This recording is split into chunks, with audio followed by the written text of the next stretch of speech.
mengumumkan keberkatan tiba Yang Berhormat Mulia Tengku Puan Laksmani Kelantan, Datuk Seri Diraja Sharifah Azwan binti almarhum Tuanku Syed Putra Jamalulail bersama yang berbahagia Datin Bentara Kanan Siti Zabedah Abdul Hamid, isteri Menteri Besar Kelantan, diiringi Encik Nik Faiz Nik Muhammad Amin, Presiden Malaysian Craft Council.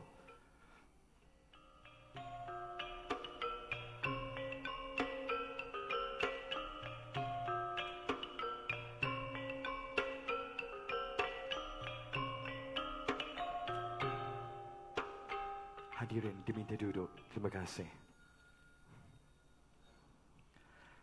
Assalamualaikum warahmatullahi wabarakatuh dan salam sejahtera. Yang Berhormat Mulia Tengku Puan Laksmani Kelantan, yang berbahagia Datin Bentara Kanan Encik Nik Faiz, Div terhormat dan hadirin-hadirat yang dihormati sekalian. Saya Arjali, pengacara anda untuk acara istimewa ini dan pastinya pasangan saya. And I'm Katie, the co-host for today. Together with Arja, welcome to the cultural Runaway, carrying this year's theme, the illusion of Langkah Suka. This is not just another runaway. This is a unique experience, Arja, that will blow your mind away. Betul tu, Katie. Dan pastinya ia dibawakan secara eksklusif oleh Malaysian Craft Council bersempena dengan penganjuran Kelantan Exchange 2021 bertempat dan kita berkampung di The Grand Runway, Kota Baru, Kelantan. Now, for this enchanting afternoon, we've brought to you not one, but two amazing speakers and connoisseurs. Dan sebelum kita memulakan majlis, KD, Yes. kita ada satu persembahan istimewa untuk tetamu VIP kita. Definitely. Silakan.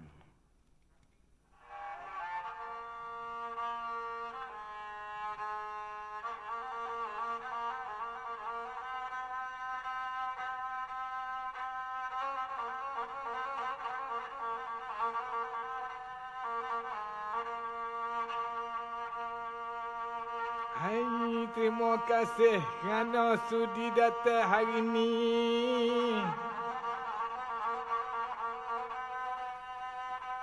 Mana ada saudara-saudari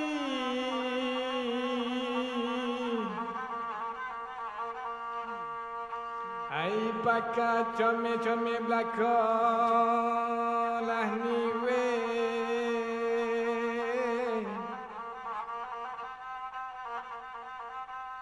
Hai berjalan susun kaki, mata nayah dunia, dada bidai lah ni weh. Hai siapa masuk dengan ketika lah ni weh.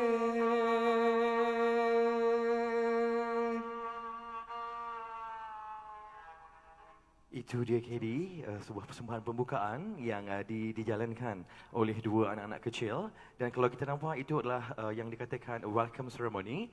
Dan sebelum itu, saya baru terpalit nampak wajah seorang yang cukup saya kagumi sebenarnya. Pengarah di Jabatan Kebudayaan dan Kesenian Negara, kita juga ada Cik Roslan Rahman, terima kasih kesudi hadir dan rakan-rakannya. Dan KD, hari ini kita berada di hari kedua penganjuran Kelantan Exchange 2021 yang mana 12 November. Dan kita nampak untuk Cultural Runway ini, Alhamdulillah, kita menerima bukan hanya tetamu yang kita hormati dan kita alu-alukan, juga we have a guest. We have lots of guests. We have very honorable guests. We have, of course, VVIPs, and we have people coming all the way outside of Kelantan. Betul. Yep. So as I said earlier, for this enchanting afternoon, we've brought to you two amazing speakers and connoisseurs. Yes, Arja. Betul. Yeah. Dan sebelum kita pergi ke program yang seterusnya, perlu saya ingatkan kepada hadirin yang saya hormati. Jadi untuk sebarang posting di media sosial seperti Facebook, Instagram dan juga Twitter, jangan lupa tag kami di FB page dan juga Instagram Malaysian Craft Council. Dan jangan lupa hashtag untuk the whole event kita KD adalah Kelantan Exchange 2021. Kelantan Exchange 2021. Betul. And also not forgetting Arja, hashtag Cultural Runaway. Betul. Dan pastinya yang dicipta khas oleh the founder of Malaysia Craft Council, Encik Nik Faiz, craft untuk semua. Yep. Yang paling Craft for penting. everyone, Betul, definitely. betul. Dan okey, kita bercakap tentang kedua panel kita dan kita memperkenalkan siapakah panel kita pada hari ini. Okay, so Katie. we've brought them all the way from Kuala Lumpur to share their passion, insights, and wisdom as experts of the mesmerizing textiles and traditional apparels of the Malay world. So our first panel is the fascinating Mr. John Ang. He's a textile enthusiast, Arja, and a collector of the authentic heritage fabrics from this region, especially the Malay archipelago. Yeah. So not only that, he's also a seeker of origin and a researcher of ancient civilizations linked to the textile in his possessions and beyond. So John's love and mastery for the Malay textile world is so infectious. Arja, you can't escape but to fall in love too. You can't. Yeah. In fact, True. I'm positive that everyone here will be converted to traditional textile fans once it's done. Betul tu. Itu baru bercakap tentang panel yang pertama. Ya. Dan panel yang kedua juga kita terbangkan khas dari Kuala Lumpur juga.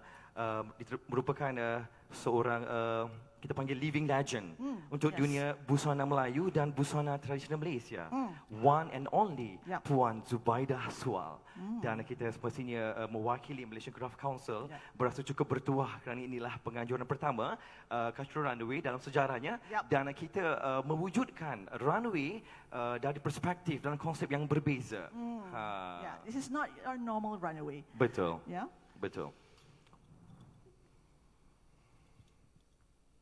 Barang siapa hendak bertanya, maka tanyalah pada ahlinya.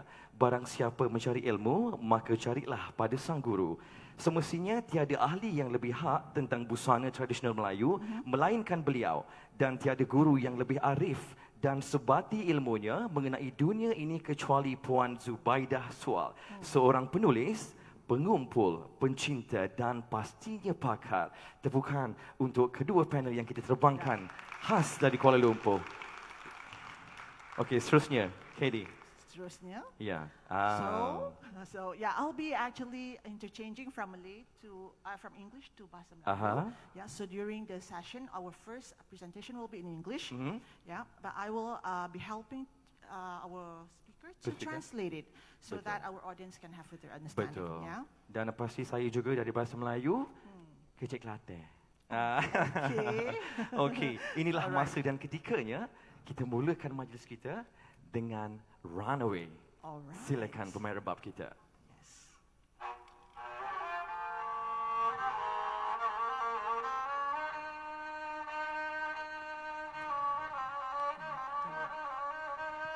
Dan pemain rebab ini, Katie, kita juga bawakan khas dari Jabatan Kebudayaan dan Kesenian Negara Kelantan. Dan ini kita tampilkan ke-9 model-model kita pada hari ini memperagakan busana-busana Melayu yang diilhamkan oleh John Ang dan juga Zubaidah Sual. Yeah. And Presenting to they you. are very authentic costumes, very authentic apparels, real life that was worn many years back. Betul.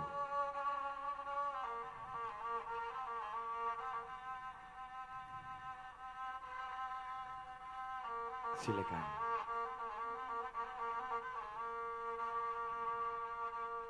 So these are gentlemen from the old era of the 1800s to the Betul. 1940s. This is Betul. how the aristocrat used to really Betul. wear their outfits. Betul. Yeah.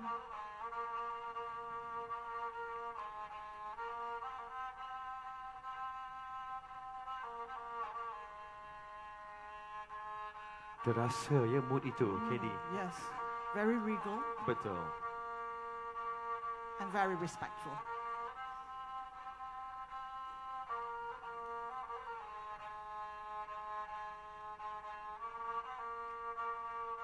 Kalau kita lihat dari segi dekat ya, tekstur kainnya dan juga motif yang digunakan juga. Yeah, Mempunyai cerita dan sejarahnya yang tersendiri. exactly. Betul. Because the Malay world and the Malay culture is not separated, you see. Everything is interlinked from the outfit, the attires, to the way you eat, to the selections of even ingredients for your cooking. Betul, betul. Yeah. Dan kalau kita lihat keenam pahlawan yang menggayakan busana ini adalah anak-anak muda dari Persatuan Pecinta Busana Tradisional Kelantan.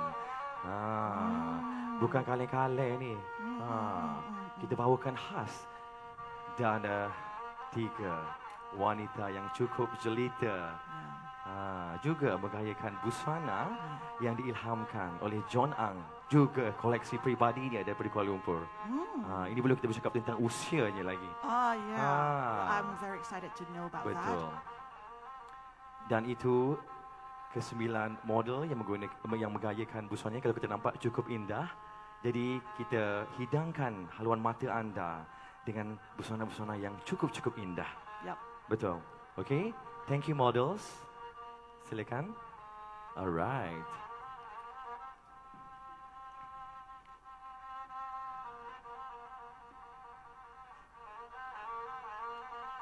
Sopan santun, langkahnya terjaga, Yeah. indahnya Melayu. Very beautiful. I think there's a lot of forgotten knowledge, forgotten culture and etiquette that we Betul. have to actually observe. And there's a reason why cloth and fabric are tied a certain ways, Arja. Yeah. So it also affects the way you move, Betul. the way you sit down, Betul. especially for the ladies. Betul. Okey, selesai dengan runway kita. Apa seterusnya, KD? Okay, so this is the time we've been waiting for. Ladies and gentlemen, our first presentation will be in English, and I will help to translate in Bahasa Melayu as well, concurrently. So let the excitement begin. It's time to welcome our first speaker to the stage, Mr. John Ang, to talk on the charm influence on textile of Langkah Suka and the Malay world. Pengaruh charm terhadap tekstil Langkah Suka dan dunia Melayu. Dipersilakan. Tepukan untuk panel kita yang pertama, John Ang.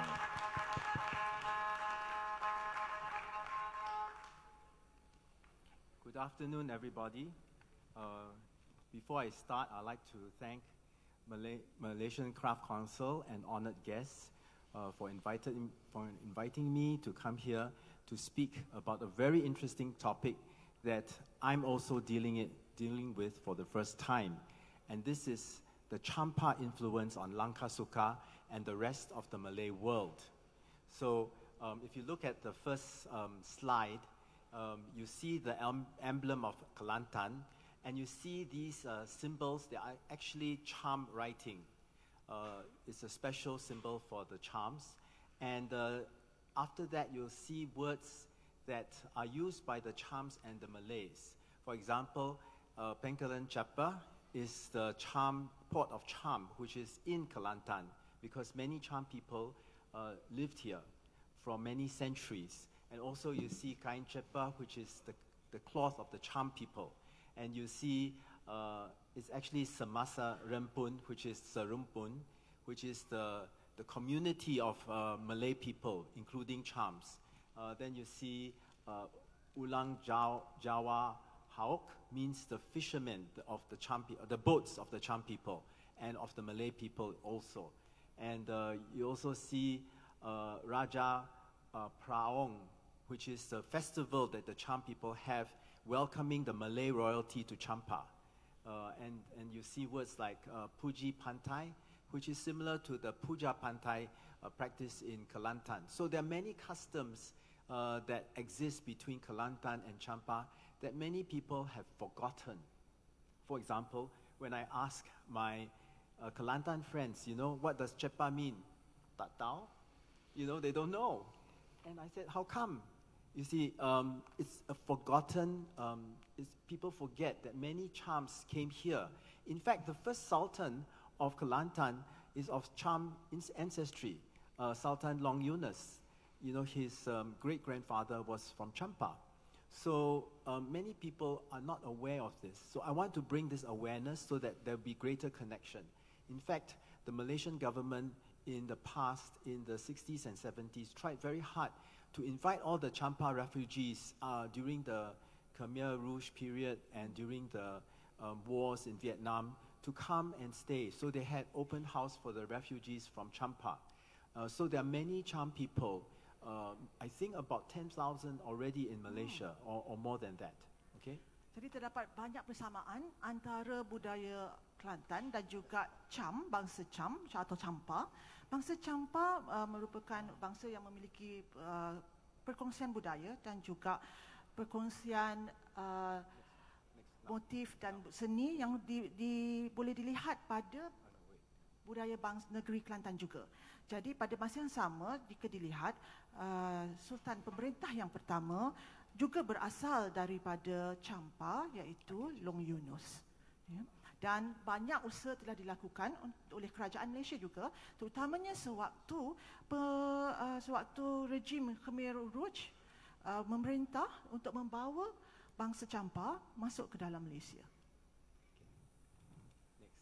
So here, before we start, we have to know something. It's imperative that we know something about who the Cham people are and about their history. So the Cham people are actually one of the few Austronesian people in mainland Southeast Asia. So I'm sure you all know who are Austronesians, right? Orang Melayu are Austronesians, okay? They are the biggest group of Austronesians, and they live in Taiwan, in the mountains of Taiwan. Orang Asli, they are Austronesians in Taiwan, in the Philippines, in Sulawesi, all the way to Sumbawa, and in Java, in Malaysia, and in Indonesia. There are many Austronesians. So the Chams are Austronesians. And where is Champa? Anybody know? In Vietnam or Cambodia? Di manakah Champa? That's where the misconception comes. In Cambodia, there are 700,000 Chams. And in Vietnam, there are 300,000 Chams. So altogether, 1 million as today's status. But Champa was in Vietnam. The reason why they escaped to Cambodia was because the Vietnamese hated the Chams. They wanted to kill every single Cham that was alive. So there was a mass murder of Cham people, like a genocide. So many people through the centuries escaped to Cambodia. And so we know Cham people as coming from Cambodia, but originally they were from Vietnam. So history of Champa. How old is Champa? Since what period did it start? Anybody? It's very old. 2nd century. It's almost the same period as Lankasuka. So Cham were the main traders of Lankasuka because Lankasuka started in the 2nd century as well. Next, the romance between Champa and Kelantan. So what romance are we talking about? It's very visible. Has anyone in Kelantan been to Masjid Kampung Laut? Adakah siapa di Kelantan pernah pergi ke Masjid Kampung Laut? Do you know that it was built by Cham people? We have. Because the architectural style is exactly the same as the Cham architectural style. It's a bit like Chinese, but it's more Vietnamese than Chinese. And if you go to Demak, which was also built by Cham people, in the masjid in Demak is exactly the same. You'll see slides later, okay? So, and throughout the period, when Champa people had war, when the Vietnamese were trying to attack the Cham people, Sultan Muhammad III, he sent the troops to help Khatib Sumat, who was the Cham, to fight the Vietnamese. So the Chams and the Malays had a very close contact. Okay, and the Malay people that worked with the Chams, a lot of them lived in Cambodia, and they were called the Chevs, Chvea. They're a special group of people that are Malay people from Malaysia that moved to Cambodia. Jadi bangsa Champa memiliki banyak persamaan dengan bangsa Melayu jika dilihat kita memiliki atau berkongsi DNA yang sama, iaitu Austronesia. Jadi Austronesia adalah bangsa, terutamanya bangsa Melayu, terdiri dari bangsa Melayu dan juga mereka yang menduduki Kepulauan Jawa, Sulawesi, Sumatera, Indonesia. Ya, jadi bangsa di kepulauan ini memiliki DNA yang sama, iaitu Austronesia. Jadi pada masa yang sama, Champa juga sewaktu mereka diburu oleh kerajaan Vietnam, ya, diburu dan tidak disukai, dan pastinya untuk dibunuh, untuk menghapuskan terus bangsa Champa ini, mereka telah dibantu oleh Sultan Muhammad III. Ya, jadi bantuan itu telah dihulurkan dan juga hubungan antara bangsa Champa dan bangsa Melayu, terutamanya di negeri Kelantan, sangat rapat dan sangat erat. Ya, jadi dan tamadun mereka ini telah wujud sejak abad yang kedua lagi, iaitu seusia atau kita boleh mengungkap kembali sejauh kewujudan kerajaan Langkasuka itu sendiri. Thank you. You know, if you are familiar with Sejarah Melayu in 1471, when the Vietnamese attacked the Cham people in their capital, they ran away. And Sejarah Melayu said that two princes from Champa ran away. One went to Malacca, and the Sultan there made him a minister and gave him a village called Kampung Champa in Malacca. And another prince went to Aceh. So they traveled around. And then another group went to Hainan, because Hainan is exactly north of Champa. And Hainan Muslim Chams are called Utsels. And Orang Dampuan moved to Philippines. So the Champa people in Philippines are called Orang Dampuan. Okay? So they spread all over the world. So I won't go further because there's a lot to talk about. I just tell you that Champa and Cambodia had a great relationship. Champa and Sumatra, there's a lot of trade between Champa and Sumatra. If you go to Bangka Island, many of the tin miners are from Cham. They are Champa people. And you also have the Champa and Minangkabau. In Ha Tien, in Vietnam, there is a village, mostly Minangkabau people in Vietnam. Surprising, right? I didn't know this. So that's the most interesting thing about collecting textiles. When I saw Minangkabau textiles, the pattern was exactly the same as my Champa textiles. I said, did they connect? Then I realized that in Minangkabau, they practice Harimau Silat. And that is the Silat that came from Champa. So I continued investigating, and I found that they had a village, Minangkabau village in Champa. So the textiles led me to see all this, but otherwise it will be forgotten. It's small little details in history that people forget, right? So then we have Champa with Natuna and Anambas and Pontianak. And I'm sure when I say Natuna and Anambas, most people for di mana ini place, you know, where this Kuni, where is it? It is one of the Pulau Tujos, the 7 islands of Riau. And Riau was the capital of the Malay world. So it was just south of the Sea of Champa, which is now called South China Sea. So the Chams did a lot of trade with the Pulau Tujo. Okay, so next. Okay, so Champa and Langkasuka and the Malay world, right? So there was a lot of connection since they both started in the early period, the 2nd century. I won't go through this because we have a lot of slides to cover. Okay. Okay, so you need to translate the last part. I think it's okay, right? We go on to the slides better. Yeah. So you can see Champa is the yellow section, and then in the end, they all move to the south. And you can see Natuna is, Anambas and Natuna is,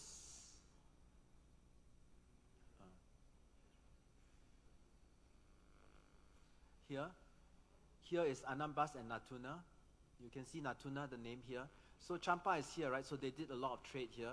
So when they escaped to Hainan, you see? The whole coast is Champa, so it was easy to escape to Hainan.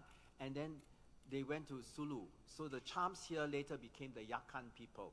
And then they did trade with Kelantan. You see how close they are to Kelantan and Terengganu and Langkasuka, all the way up to Songkhla and Ligor, which is Langkasuka. And they did trade with Palembang. So there are many textiles in Palembang that also look Champa. Okay, and Bangka Island is where they did the tin mining. So that's the connection because of their closeness, direct routes. And you see Pontianak is here. So they did a lot of trade in Pontianak because I see a lot of ikat loseng. I think Puan Zubaida, one of your men has an ikat loseng. That style is actually very Champa. Okay, so it's very connected. Okay, next. Okay, you can see in the end, they moved the Cham started in the north and slowly it came up to the south. Okay, then later they moved to a place near the Cambodian border. Okay, next. And this is their trade route. You see, they go to China, and then there's Hainan, and then they go down to Palembang, and the trade came from India. So the early Indian charm culture was very Indian Buddhist, Hindu Buddhist. So you have many Indian patterns on the Indian brocades, like Teluk Berantai is an Indian pattern, but you see it a lot on charm textiles and a lot of Malay textiles. Okay, next. So you have to know that the charm people are not very simple people. They're very complex. Complex means that they separate themselves into many groups. First of all, you have the Balamon. Balamon charms are the Hindu charms. They were the initial charms from the early period. They believe in Hindu, Buddhist, and Buddhism, but now most of them are Hindu, okay? So they still practice Hinduism, but it's a different type of Hinduism than India, okay? Because they were so remote, they forgot the original Hinduism. Then you have the Bani charms, who are Muslims, okay? And their Islamic beliefs are very different from the Islamic beliefs of the people we know here, the Muslims now, because they only pray on Friday. They call it Jumat charm, Friday charms. Whereas the charm, Muslims pray 5 times a day, they pray once a week. They don't go on the Hajj, the women don't wear the hijab, but they don't eat pork, right? And they have a mosque. Okay, so the Muslims, the charm Muslims, the third group are the Orthodox Muslims that are the same as Malaysian Muslims. They don't consider the Bani Muslims as Muslims. You want to translate? Jadi terdapat 3 kaum campa yang utama. Kaum campa merupakan kaum yang sangat kompleks, bukan simple, dia memang kompleks. Terbagi kepada 3 kumpulan utama, iaitu kumpulan yang beragama Hindu, Buddhis Hindu, dan juga yang beragama dipanggil sebagai Bani Muslim, Bani Muslim, right? Ya, Bani Muslim ataupun Jamat Cham, Jumaat, kerana mereka hanya sembahyang pada hari Jumaat saja, dan aktiviti keagamaan mereka walaupun pada asalnya adalah memiliki pengaruh Islam, tetapi ia tidak 100% Islam. Jadi dan ia juga tidak dianggap sebagai agama Islam kerana mereka hanya sembahyang sekali saja, tidak pergi ke Mekah dan tidak mengamalkan amalan-amalan penganut agama Islam yang lain. Dan kumpulan yang ketiga, yang itu adalah dikategorikan sebagai kategori kaum Cham yang bukan penganut Islam Ortodoks. Tapi sebenarnya ia tidaklah terlampau Ortodoks. Hanya kategorinya sahaja kumpulan itu dianggap Ortodoks kerana mengamalkan Islam seperti yang diamalkan di Malaysia dan juga berpandukan amalan daripada Saudi Arabia. Arab Saudi. Yeah. So to add confusion and complexity to the situation, the Bani charms are split into several groups too. Some Bani charms think they are more pure Muslims, and some think they are not pure enough. So there are several groups in Bani charms, but we will not go to it. Just so that you know that there are many groups. Jadi banyak kumpulan lah. Next.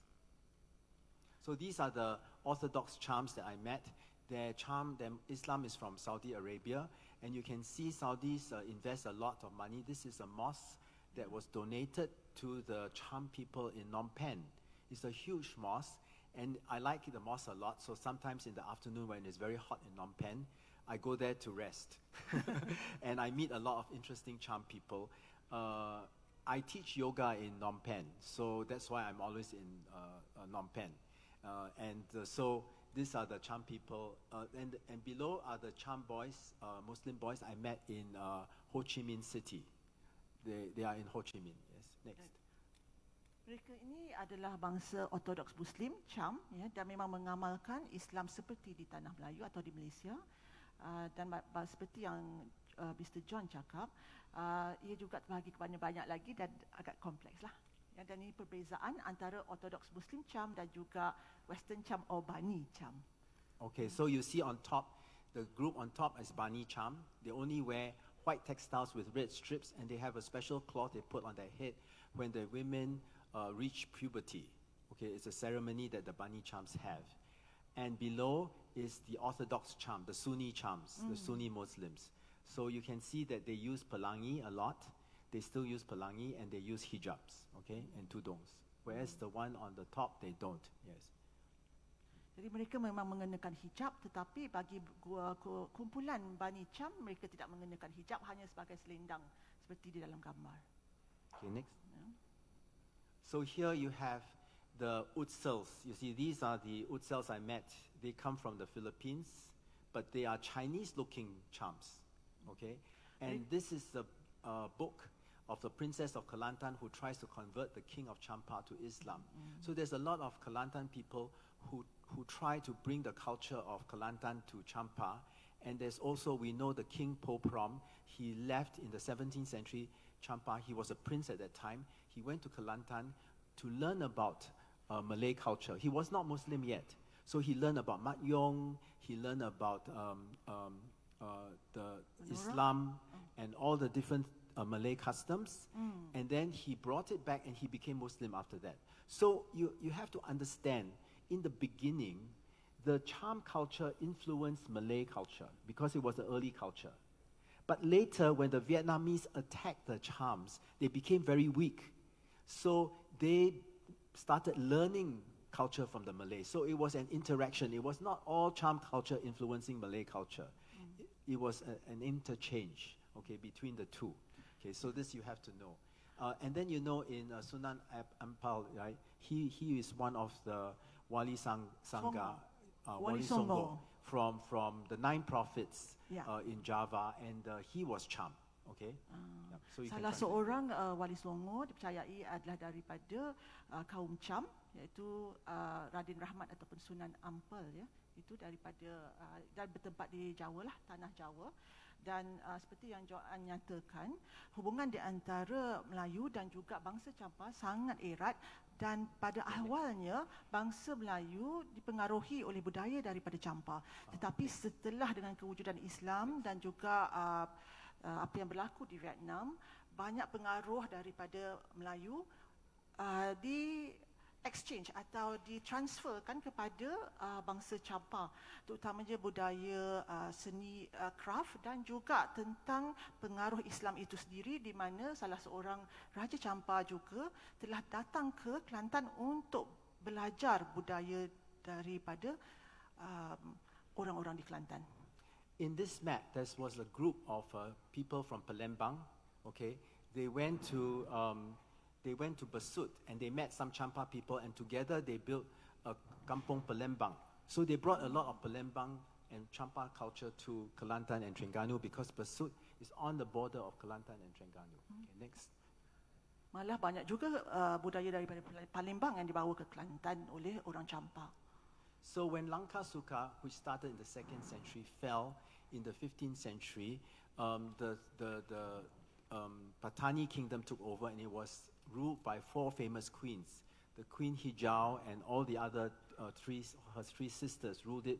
And after Patani kingdom fell, it was taken by the king of Siam, who set up an administrative center in Ligor. So at Ligor, the people in Kelantan and Terengganu all the different states had to pay allegiance to Siam by giving them the golden tree. The golden tree. And then there was an exchange in presents, and the king of Siam would give textiles to the people of Kelantan and to Terengganu. And what kind of textiles would he give? Because the best textiles actually came from Champa. So they would order charm textiles, sent to Bangkok and Ayutthaya, and from there send it to the Malay kings. So I found in the palaces in Kelantan and Terengganu, Champa textiles. So it's very interesting. Many people do not know this because they never really investigated. Yeah. Jadi banyak tekstil yang terdapat di Kelantan dan juga Terengganu adalah hasil daripada hadiah daripada kerajaan negeri Siam. Yang menariknya, tekstil tersebut adalah kerana tekstil yang terbaik adalah dari Cham, maka Raja Siam sewaktu itu telah menempah kain atau fabrik daripada Cham dan menghadiahkannya kepada kerajaan Kelantan dan Terengganu. So you see in this slide, the charm architecture is quite Chinese in style, in the tiered roof. Usually it's 2 or 3 tiered. So this very old temple, mosque here, is actually in Cambodia. But this is in Demak, and this is in Panduranga in Champa. So you can see the tiers. It's very much like the Kampung, Masjid Kampung Laut in Nilampuri in Kelantan. Can you see this one is like this, and that one is like that one. And I bought, just recently, I bought an etching by Ilsa Noor. She had an exhibition, and it's of Kampung Laut, Masjid Kampung Laut. And you can see the style. So charm influence is very deep in Malay culture. Okay, next. You can see not only in the architecture, but also in the textiles. For example, the charms, they love using the banji, swastika. You see, this is a charm swastika. This is Malay from Sumatra. You can see the swastika here. This is charm. And in the charm architecture, style architecture, you see all the swastikas being used. So it's a traditional pattern that they like. Okay, next. Motif swastika adalah corak atau pattern yang sangat signifikan untuk bangsa Cham, dan ia dapat dilihat daripada seni bina dan juga daripada fabrik yang wujud pada waktu itu. Okay, so when I went to Champa in Chowdak, they call themselves the Western Chams. They are more Malay than the Malays. They very traditional Malay style. All the women in hijab, the men are in sarong. They all live in wooden kampong houses, and they eat the same food. I was surprised to see laksam there, okay, which is a traditional Kelantan food. Okay? Yeah. Jadi boleh dilihat persamaan yang sangat-sangat ketara antara bangsa Champa dan juga negeri Kelantan, di mana makanannya seperti laksam dan juga yang boleh dilihat sebelumnya sangat sama, dan mereka lebih Melayu dari Melayu berdasarkan apa yang John An cakapkan. And yesterday I had this dessert, you know, it was delicious pumpkin sira labu. Yeah, and they have in Cambodia as well. So, you know, the connection is closer than we think. Next. Yeah. Yeah, then here you can see the love for color. So what happens is, this is my own theory, okay? I might be wrong, but what happened is, when Terengganu culture and Thai culture met, they clashed. And the result of the clash was fireworks. So the fireworks were colors. So the firework is Kelantan. So when you meet a Kelantanese, you see colors in the food. You see nasi kerabu is so colorful, right? Yeah. Then you look at the housing, this is in Kota Baru. When I was in Kota Baru, I saw this. I said, oh my God, look at the houses and the car. Look at the car. So the Kelantanese love color. So when you look at the textiles, the moment you see many colors, like the bright green, the model wearing the bright green, can you stand up? The Cik Siti Wang Kemben. You see that bright green in her Kemben? That is Kelantanese. You never see this bright color in Terengganu. So many people ask how you differentiate between Terengganu and Kelantan textiles. I say the color is very bright and joyous. And the music. If you go to Terengganu, the music is very gentle and slow and mellow. And then you go to Kelantan, very live, right? So that goes with the color and the textiles. Next. Ya. Jadi perbezaan ketara antara Kelantan dan Terengganu adalah pada pemilihan warna, kecenderungan warna yang sangat terang dan juga kecenderungan kepada muzik yang lebih bertenaga berbanding dengan negeri Terengganu. Dan semua itu ada persamaan dengan bangsa Champa juga. Look at these are Kelantanese textiles. See the color is so bright. Next. Look at the colors. It's so joyous, right? Kelantan, right? Next. Jadi jika dilihat banyak warna-warna kontra yang digunakan pada fabrik Kelantan. So where does this color, love for color come from? I think from the charms. Look at the charm textiles. Now the charm textiles, the limas, which are the weft ikats, are the most exquisite in the world. More than any Indonesian or Malaysian limas, the charms were the best, even better than the Thais. And the Thai limas were already exquisite. So the Champa people were even greater masters. You look at this, these are two very rare limas. They both are in the Fukuoka Museum in Japan. Okay? And how do you know it's charm? Because they found it in Cambodia and because there is Islamic script here. Can you see? And it's in Lima. So it's very similar to my Lima cloths there, which are also Islamic script. These are ikat berayat. You want to translate Ikat that? beraya. Jadi kain yang wujud di hadapan ini adalah kain ikat beraya dan juga yang dilihat di dalam slide itu adalah kain limas yang sudah semestinya sangat-sangat berharga dan sangat-sangat kompleks daripada segi corak dan motifnya. Dan apa yang menarik, bagaimana kita dapat tahu bahawa kain tersebut daripada campa adalah pertama, walaupun kain tersebut sekarang berada di Jepun, kain itu telah ditemui di Cambodia dan jika dilihat terdapat tulisan ataupun huruf Jawi, huruf Arab wujud pada kain-kain tersebut. Yeah, this slide is here to show the colorful nature and to tell you that it's not only the charm culture on Kelantan, it's on the whole of Langkasuka. So this piece, the black and the colorful piece, is from Patani, right? And Patani, they have the same teluk berantai that originally came from India. And you see the charm textile also, but you see the blue, they add the blue with the red and the orange. And you can see the blue in this textile here too.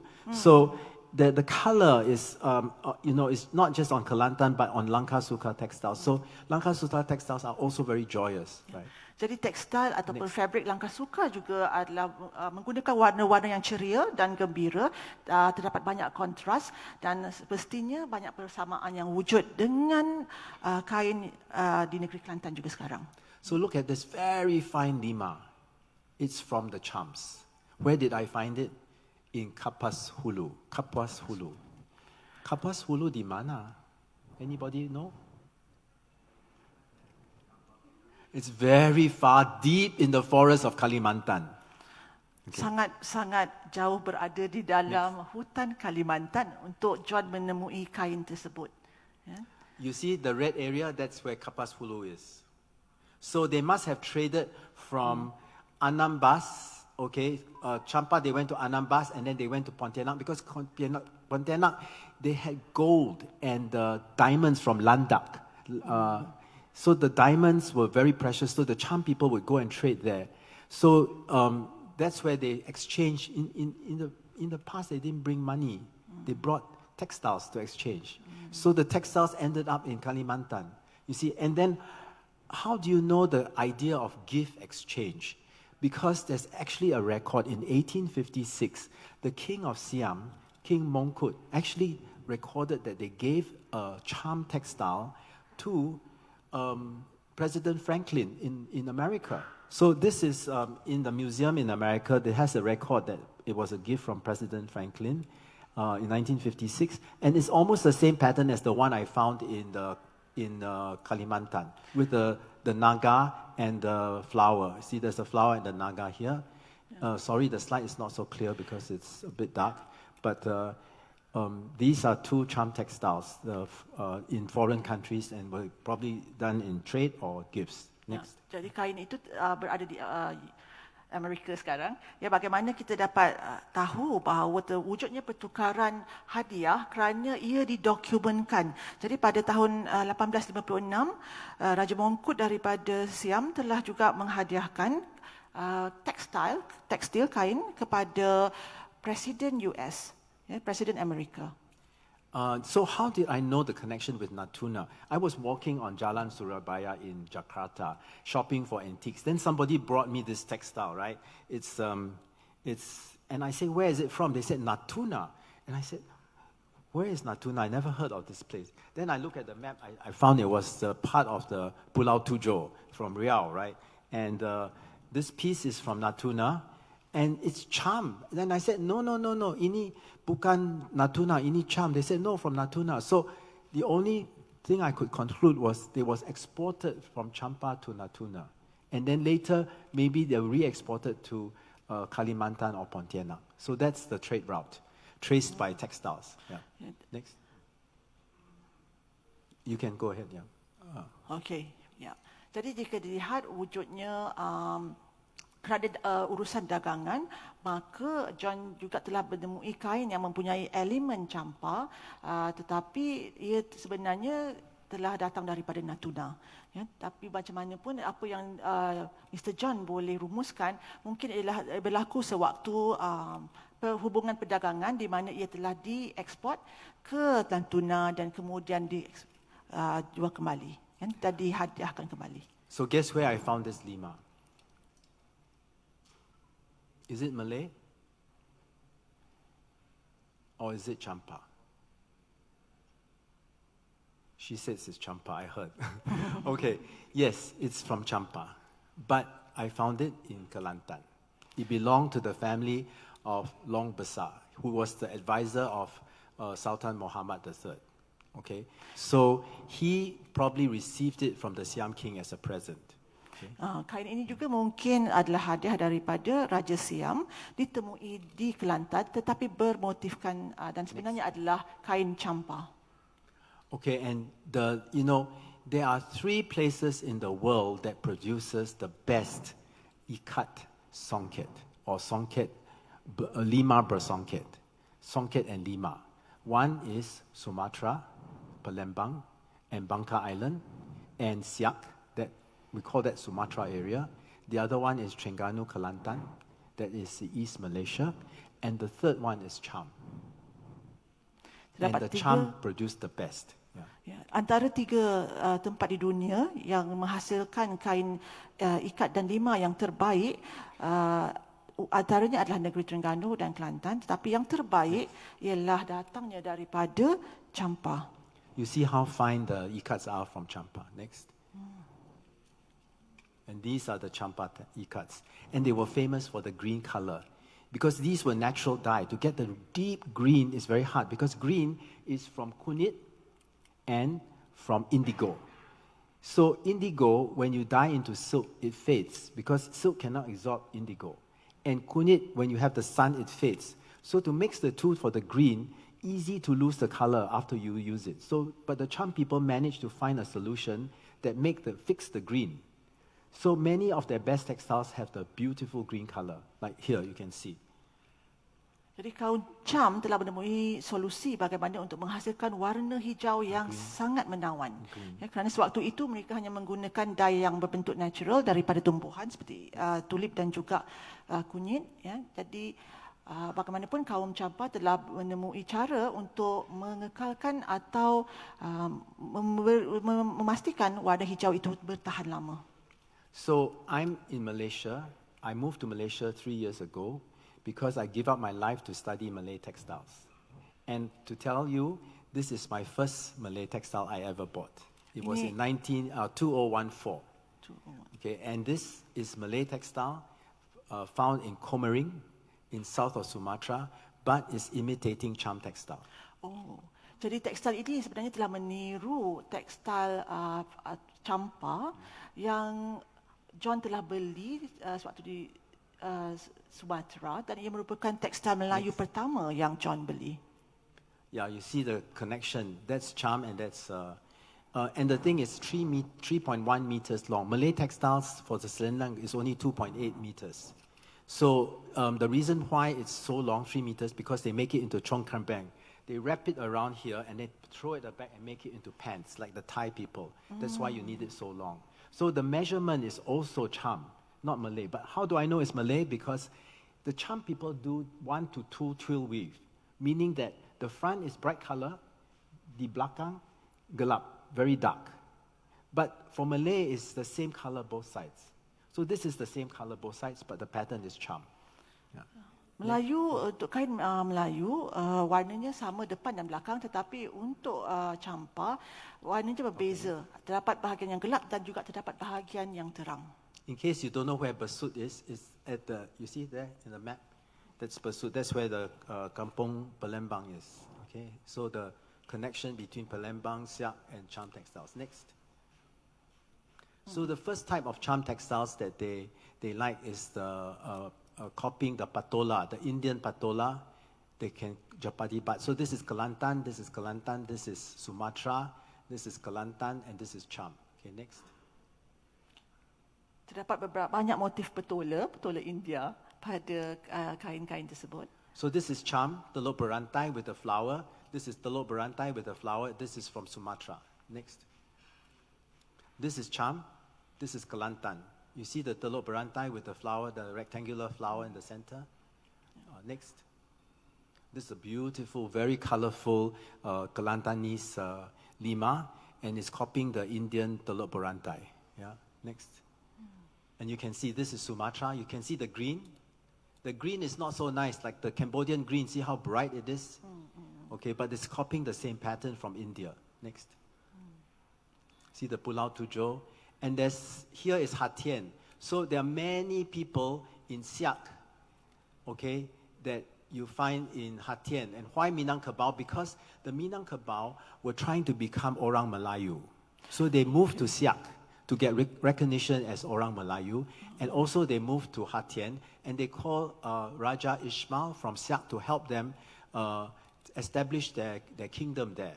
But Raja Ismail, on his way there, he met the Sultan of Terengganu who offered his beautiful daughter to marry. Oh. So he married the daughter of the Sultan of Terengganu in order that he keep Raja Ismail there to fight the Kelantanese because they had a civil war at that time. Oh, jadi kerana ada perang Yeah. saudara, Yeah. so jadi Raja Ismail. So he stayed in Terengganu instead of going to Hatien. Yeah. Okey, jadi terus tinggal di Terengganu dan tidak meneruskan perjalanan ke Hatien, dan sewaktu itu kaum Minangkabau ingin diiktiraf sebagai bangsa Melayu. Ya, jadi mereka telah bekerjasama dengan untuk mendapatkan kerjasama daripada Siak. But till today, the Siak textiles, they still call people in Terengganu to go over to teach them. Till today. Oh. Yes. Sehingga kini kain daripada Siak mereka masih memanggil mereka daripada Terengganu untuk mengajar seni tekstil tersebut. So this is Kelantan. You recognize it by you can see the two white stripes? Boleh lihat tak? Can? Boleh nampak? And then here you can see the two white stripes. And here you can see the two white stripes. This is from Komering, Sumatra Melayu. And this is from Siak. So Siak, Kelantan, and Sumatra. So you see the connection? Ya. Yeah. Next. Terdapat dua garisan putih yang konsisten di antara tiga kain berbeza tempat tersebut atau berbeza daripada berbeza kaum, dan menunjukkan hubung kait di antara Champa, Kelantan, Terengganu, Komering dan Siak. Before, they thought that only the Kelantanese were famous were able to weave lima berayat. And it's the most expensive of all the cloths of kain Melayu. And when the museum in Qatar, they were asked, they were doing a show on Islamic arts. They were asked, what kind of Islamic art do you want to borrow from Malaysia?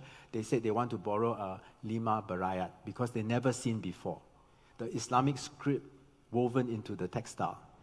But today I want to share that the lima berayat is also done in India, in Bengal, and also in Orissa, and also done in Thailand, in south of Thailand. You can see here, this is Thai,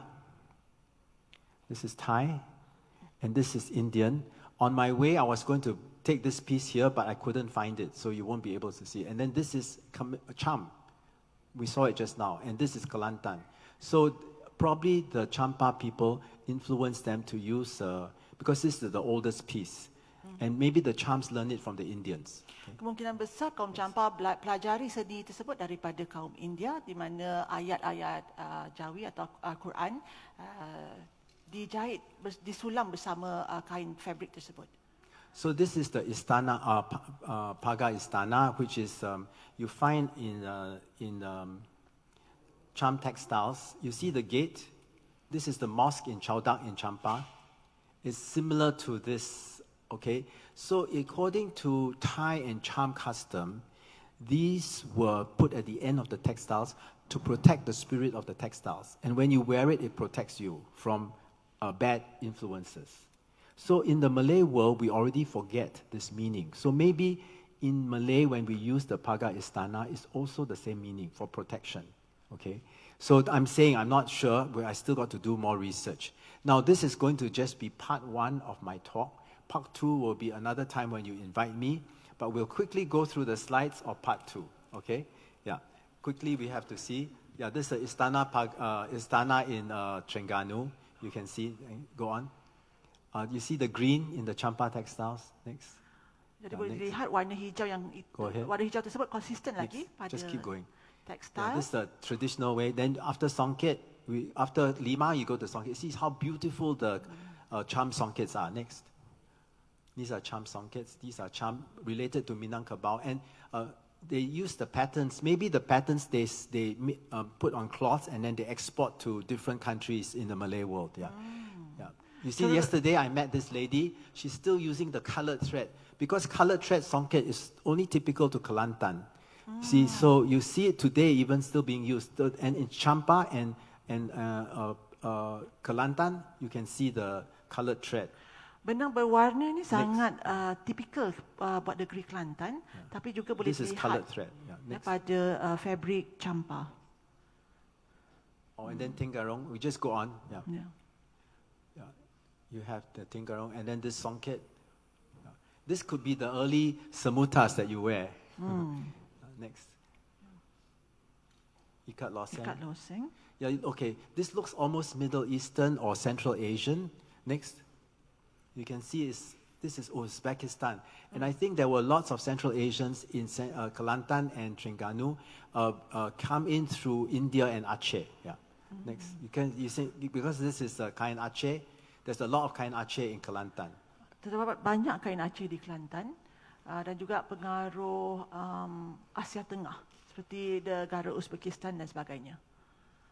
See, this is the Champa Ikat Loseng, Pontianak Ikat Loseng. It almost look Uzbekistan. Yeah. Okay, and this is Champa. You can see this is Champa. The same pattern that they call Kapal Rayak is found in Pontianak. Exactly the same pattern. And then the color combination of dark purple, light purple, dark purple. Here you can see also dark purple, light purple. So these two patterns are the same, but they come from different areas of the Malay world. Next. Corak yang sama boleh dilihat juga pada kain di Pontianak. Dan corak tersebut konsisten sekali lagi muncul. So this is Kelantan and this is Pahang. Now we know in Pahang there is still the charm connection because you know in the Sejarah Melayu when Hang Nadim he failed to bring the textiles from Kling to Malacca, the Sultan punished him and says, "You got to steal the princess, the wife of the Bendahara for me." So he didn't know how to get to Pahang, so he had to ask a charm person to find. Because the charms were fishermen, they were familiar with all the sea routes. So he helped Hang Nadim bring the princess to Malacca. Okay, yeah. Next, yeah. So the last one is tie-dye. So these are cham. Next, Champa. They call it kan bat. Kain in charm language is called kan. So the language is quite similar. Okay, it's a pelangi you can see, and you see the same in Sumatra. Next. See how they wear it. So one of the ladies here, she's wearing it. Can you stand up with the pelangi? Kain yang pelangi Two, boleh berdiri. Yeah. Yeah. Yeah, berdiri. Yeah, you can see that one is Kelantan and one is Cham. Satu dari Champa dan satu lagi daripada Kelantan. Next. See, very similar. Okay, and you just go on. Last. And the kain Punjab Potong, you can see in Champa and Thailand and Kelantan. Next.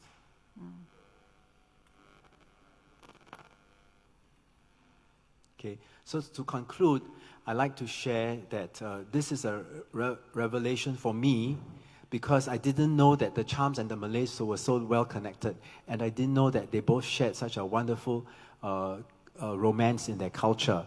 And I want to share this with you because I believe that our world is so disconnected. That people are fighting with each other, you know, especially in Afghanistan or you go to Syria. Why not we learn about the culture so that we can reunite and become one beautiful world? Thank you. Thank you, John Ang. Terima kasih, John Ang. Thank you, John Ang, for that very insightful presentation about the Champa world and the connection with the Kelantan people. Thank you very Sorry, I much. didn't give you enough time to do the full translation. It's okay. Yeah, they can always ask later. You can have a seat, John Ang. Thank you very much. So, Arja. Ya, saya. Okay. Itu dia. Saya duduk mendengar dan hari ini juga kali pertama saya bekerja sama dengan John Ang dan ini adalah merupakan projek saya yang mana Cultural Runway is our project. Yeah. Dan bukan mudah untuk bekerja dengannya.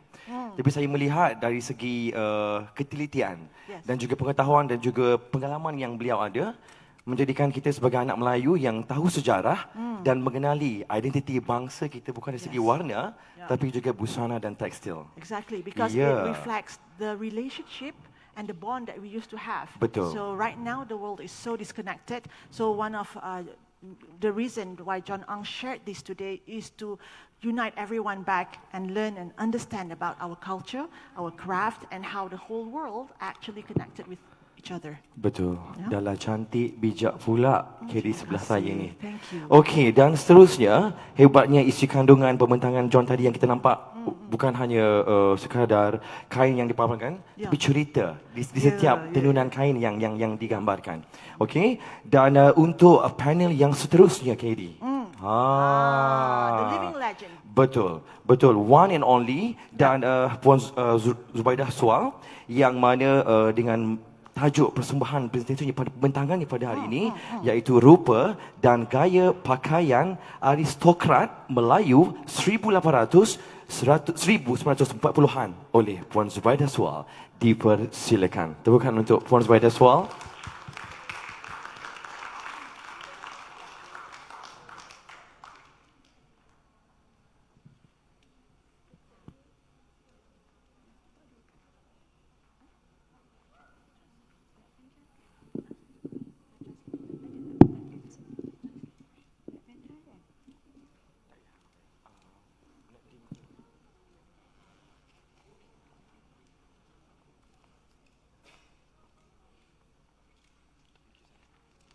Tadi saya bagi pendek atau apa?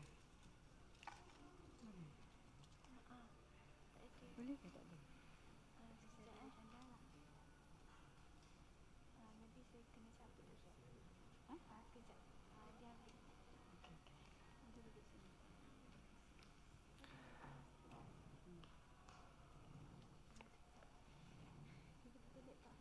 Sambil-sambil kita menunggu sebenarnya, dan untuk pengetahuan hadirin yang cukup saya hormati, Puan Zubaidah Swal dan juga John Ang sudah sampai di Kelantan sekian lamanya, baru 2 hari. Jadi kalau kita nampak mereka ni bukan hanya sekadar membawa tenunan-tenunan juga yang saya gayakan hari ini adalah diilhamkan dari Puan Zubaidah Swal. Jadi terima kasih Kak Zu menaja pakaian saya, dan adakah Kak Zu sudah bersedia? Nanti slide. Ya, tak apa, kita silakan. Dan lupa untuk saya ingatkan, remind to all the guests, dan untuk sebarang posting di media sosial seperti Facebook, Instagram dan juga Twitter. Dan sekarang kita juga bersiaran langsung di secara atas maya di Facebook page Malaysian Craft Council, dan jangan lupa hashtag untuk keseluruhan acara kita Kelantan Exchange 2021 Craft untuk semua dan Cultural Runway 2021. betul, dan jangan lupa jugalah follow kami di Instagram Malaysian Craft Council dan Facebook page Malaysian Craft Council. Banyak perkongsian dan ataupun update yang kami kongsikan dengan anda. Yes, ya. definitely. Dan mungkin sedikit sebagai selingan sementara kita menunggu ada sedikit masalah teknikal. Jadi mungkin saya boleh kongsikan apa yang bakal berlangsung pada malam ini, KD. Tonight Sambil-sambil. is one of the highlights, one of the major events we have for all the guests to Kelantan Exchange 2021. And you've had non-stop rehearsals. Yes. So he has a dynamo energy, because non-stop from last night to today, and you will continue again, right? So tonight, Yes. you want to share what's the? Yes, semestinya It's sold out, by the Betul. way. It's sold out. Betul, kerana bakal berlangsung pementasan Mak Yong dengan tajuknya Raja Besar Maha Gading, yang kita bawakan Pak Yong Negara, one and only juga, living Also legend, another living living legend legend. juga ni, pengarah di Jabatan Kebudayaan dan Kesenian Negara Kelantan, iaitu Roslan Abdul Rahman yang ada di sini, dan ini tepukan untuk Pak Yong kita ada di belakang. Ya, itu dia. Terima kasih Cik Rosnan. This is the second year Malaysian Craft Council successfully organized Betul. Mak Yong Betul. show. Sejauh mana, sedalam mana Kelantan Exchange, Rosnan itu kena ada. Yes. Dan termasuklah saya sekali. Wajib. Wajib. Compulsory. Setakat ini presidennya masih lagi nak kami bersama-sama dengan Malaysian Craft Council setakat ini. Alhamdulillah. That's great to know. Betul, betul. Yeah. Dan dengar kata KD, untuk persembahan Mak Yung malam ini, the ticket has been Sold out. sold out. Sold Alhamdulillah. out. Alhamdulillah. Yeah, we've been getting requests, but it's sold Syukur. out. Yeah. Syukur. Dan tak lupa juga Alhamdulillah. di ruang legar Yes. level 6 ini, kita juga membawakan 30 ke 40 artisan di seluruh Kelantan yang mana bukan hanya menjual tapi juga melakukan ataupun berkongsikan proses pembuatan Yes. seni-seni mereka. Yes, you can see demonstration of kelingkan on the Betul. other side, on my right side. Betul. If you were to exit from there later, the kelingkan cloth, that's also like a living legend. That is like a national treasure. Betul. Because no one else, I think, have that skill right now. Only them. Yep. We also have demonstration of batik, of course, and a few others. But we also have food. Yes, dan semestinya seperti mana yang kita persembahkan tadi pada awalnya, kita panggil nasi manis. You want to talk about the nasi manis? Saya sebenarnya nak sebut nasi minyak je. Oh, okay. Okey, Maybe it's time. Betul. Dan suka saya nak bagi tahu kepada semua hadirin hadirat yang berada dalam dewan hari ini, kerana kita akan menanti di luar sana, kerana setiap seseorang daripada tetamu pada dalam dewan ini akan menerima akan kita hadiahkan nasi manis itu. Nasi manis. Nasi manis is very typical Kelantan. Betul, isn't it? It's betul. only in Merupakan salah Kelantan satu that makanan tradisi di Kelantan. Yes, Kalau buat kata Jong Ang, how to greet your tetamu, kita panggil macam welcome ceremony. Ya, betul. Okay? Okay. I Okay. think Alhamdulillah. Alhamdulillah. Alhamdulillah. Semua dah tak sabar menanti Puan Zu. Sudah bersedia? InsyaAllah. Silakan, saya serahkan. Subaidah Sual. Terima kasih Aja dan Terima kasih. KD. Bismillahirrahmanirrahim. Assalamualaikum. Yang berhormat mulia Tengku Puan Laksmana Kelantan, Datuk Seri Diraja Sharifah Azwan binti almarhum Tuanku Said Putra Jamalulai. Yang berbahagia Datin Bentara Kanan Siti Zabeda binti Abdul Hamid, dan for sure yang berusaha sahabat saya Encik Nik Faiz bin Nik Muhammad Amin, Presiden Craft Council Malaysia. Thank you so much for inviting me. Salam pertemuan semua ya bagi sahabat-sahabat saya di Kota Baru Kelantan. Sebenarnya Kelantan ni satu negeri yang saya pernah ingin bermastahati Encik Nik. Sebab apa after 25 years di Museum Negara kan, collection saya as being a custodian di Museum Negara waktu itu, jadi semua koleksi-koleksi terpilih yang ada di Museum Negara datangnya dari bumi ini, dari Kelantan. Tekstil, tengok John tadi tunjuk pun tekstil kan mostly daripada Kelantan. Tekstil yang cantik-cantik, songket, limar dan sebagainya, dan juga barang kemas datangnya dari Kelantan. So, kalau kita lihat koleksi dari Museum Negara tu, segala yang rare collection tu datangnya dari Kelantan. Ya? So, saya rasa tu yang saya kata beruntunglah ya siapa yang ada di bumi Kelantan, sebab khazanahnya ada di sini. Ya? Memang ada di Kelantan. Ya, ini tidak. Tajuk yang akan saya bawakan pada hari ini ialah rupa dan gaya pakaian aristokrat Melayu, iaitu daripada rakaman fotografi. Kerana rakaman fotografi ini sebenarnya banyak membantu kita ya, dalam pendidikan. Bila mana fotografer ataupun jurugambar daripada Eropah datang dalam abad ke-19, awal abad ke-19, dalam tahun 1800, mereka datang ke tanah Melayu ini untuk mencari. Dia jumpa satu lubuk di mana kan aristokrat Melayu ni memang kaya, memang hebat dengan cara kehidupan kehidupan harian dengan pakaian dan segala keindahan istana, kekayaanlah waktu itu kan. Jadi itu yang saya bawakan pada hari ini, ialah segala gambar daripada rakaman fotografi. The Malay aristocrats were known for their wealth, for their lifestyle, for their character, as well as beauty in the way they carry themselves. So today, Puan Hajah Zubaidah Sual will share all these characteristics in the attire that she'll be showcasing today. Ya. Aristokrat Melayu ni, aristokrat bermakna ialah satu golongan bangsawan Melayu yang memang mempunyai satu darjat yang tertinggi, dan kita panggil golongan bangsawan Melayu ya. Maka itu kalau kita lihat sekarang ini kebanyakan pemerintah dan raja-raja Melayu adalah terdiri daripada aristokrat Melayu ya. So our rulers, a lot of the Malay rulers, current Malay rulers, were from the Malay aristocrat of those days, and the aristocrat is known as it's a very high level, high status, and in Malay we call it bangsawan. Ya.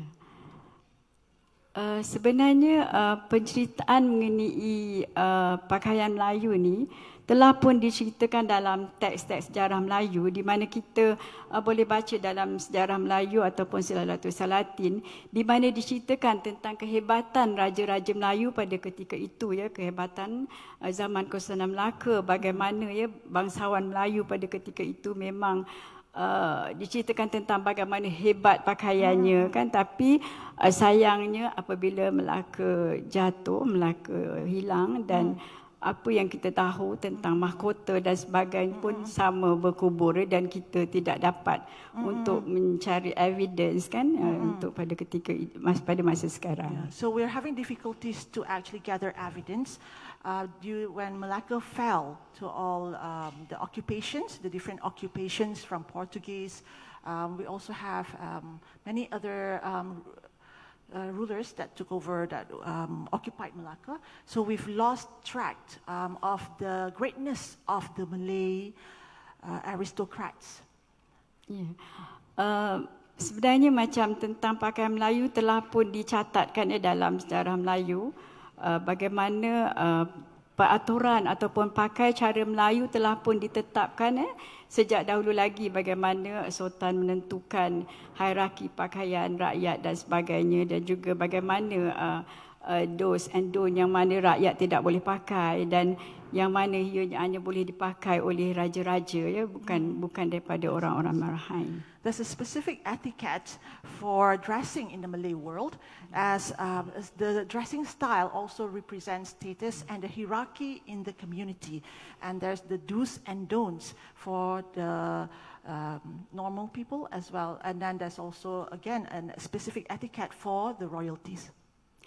Untuk persembahan pada hari ini, saya akan bawakan satu evolusi tentang pakaian, di mana bila saya sebutkan tadi, bila sahaja Melaka jatuh, tentang penceritaan tentang pakaian itu sepi. Bila Kesultanan Melayu berpindah ke Pahang, berpindah ke Riau, cerita tentang pakaian Melayu itu sepi. Tetapi ya, selepas kita dijajah oleh Inggeris ya, bagaimana Inggeris dengan cara baik, secara diplomat menjajah kita. Jadi ketika itulah kita mula nampak satu perubahan dalam pakaian bangsawan Melayu, pakaian aristokrat Melayu, di mana kita telah cenderung dengan pakaian cara Inggeris. Kita akan lihat nanti slide yang akan saya tunjukkan bagaimana peralihan bangsawan Melayu atau aristokrat Melayu dari memakai cara klasik Melayu berpindah kepada pakaian gaya Inggeris. Oh, so when with the occupation of the British, because British is a very diplomatic approach when they came to Malaysia, when they came to the Malay land those days, so we can see there's evolution of the dressing or the style of the Malay aristocrat from pure Malay style, classic Malay style. They've also infused, or it became a fusion of the Western and the locals.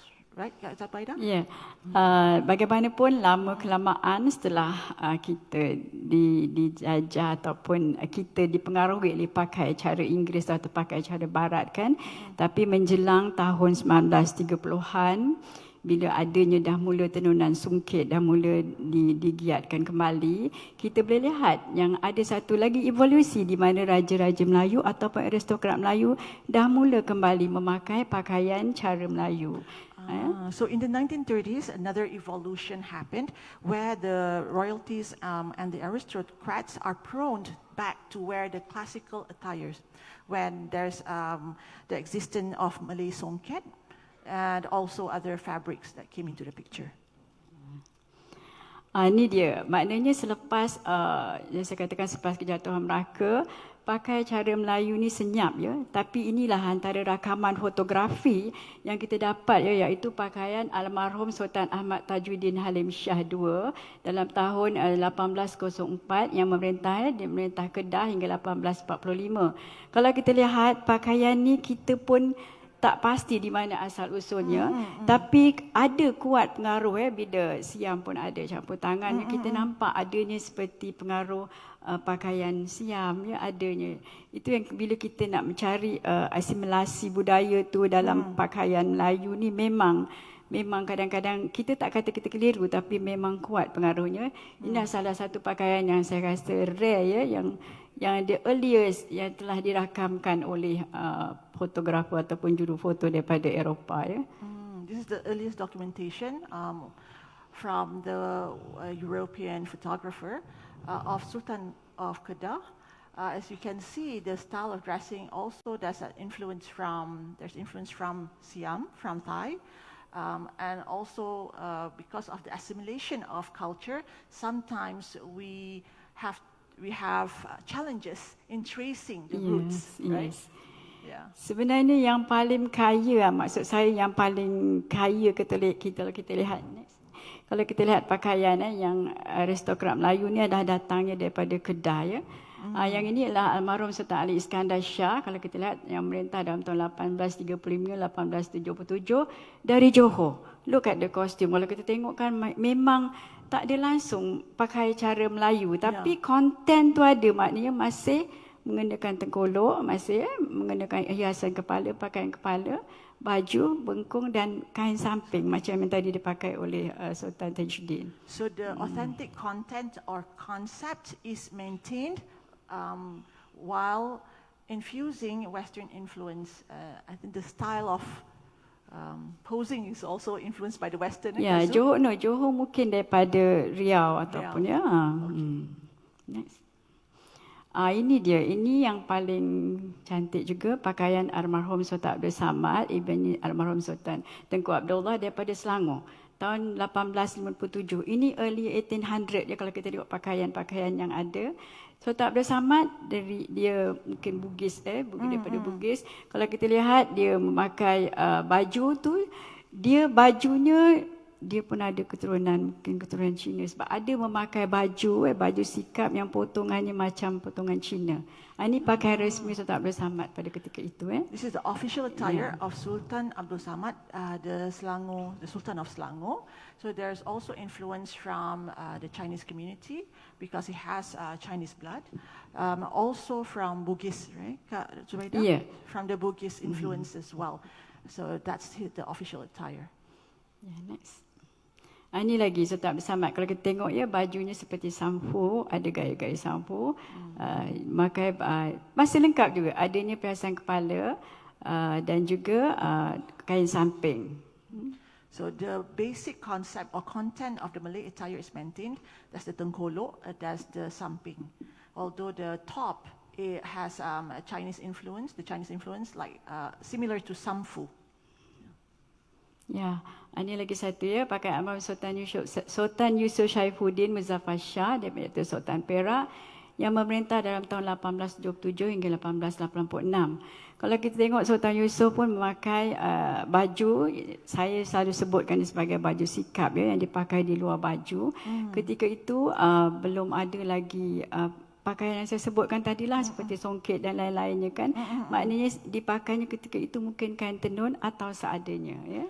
Dan ada juga yang kita temui dari koleksi museum ya, sultan-sultan dari Kelantan dulu memakai pakaian baju sikap yang diperbuat daripada kain broket atau di Kelantan disebut sebagai kain jilbab ya, jilbab. Jilbab. Jilbab. Jilbab. Okay. Ya, kain jilbab. All right. So the outside attire, it's like a jacket style attire, is called baju sikap. Baju sikap butan. Baju sikap.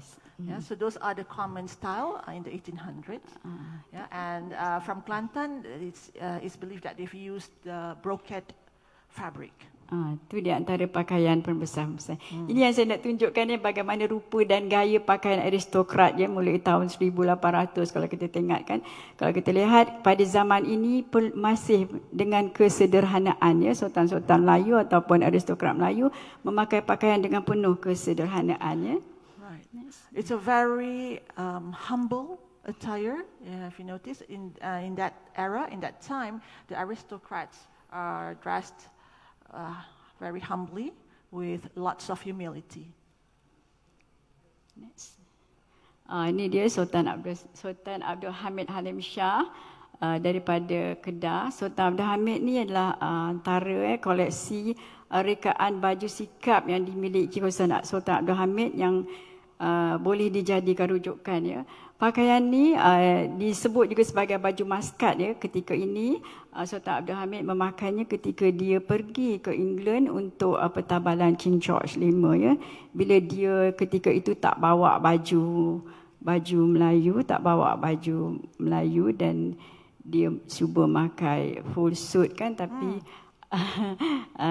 di England kan dia lebih memohonlah tuanku pakai baju cara Melayu. So ini yang direka oleh Sultan Abdul Hamid Halim Shah pada ketika itu. Yeah, so Sultan Abdul Halim Hamid Shah, when he attended the coronation of the King George yeah. the Fifth, right? Yes. King George the Fifth. So he didn't bring the normal attire, the Malay baju Melayu. So what he did was to wear something similar to suit. They called it baju maskat.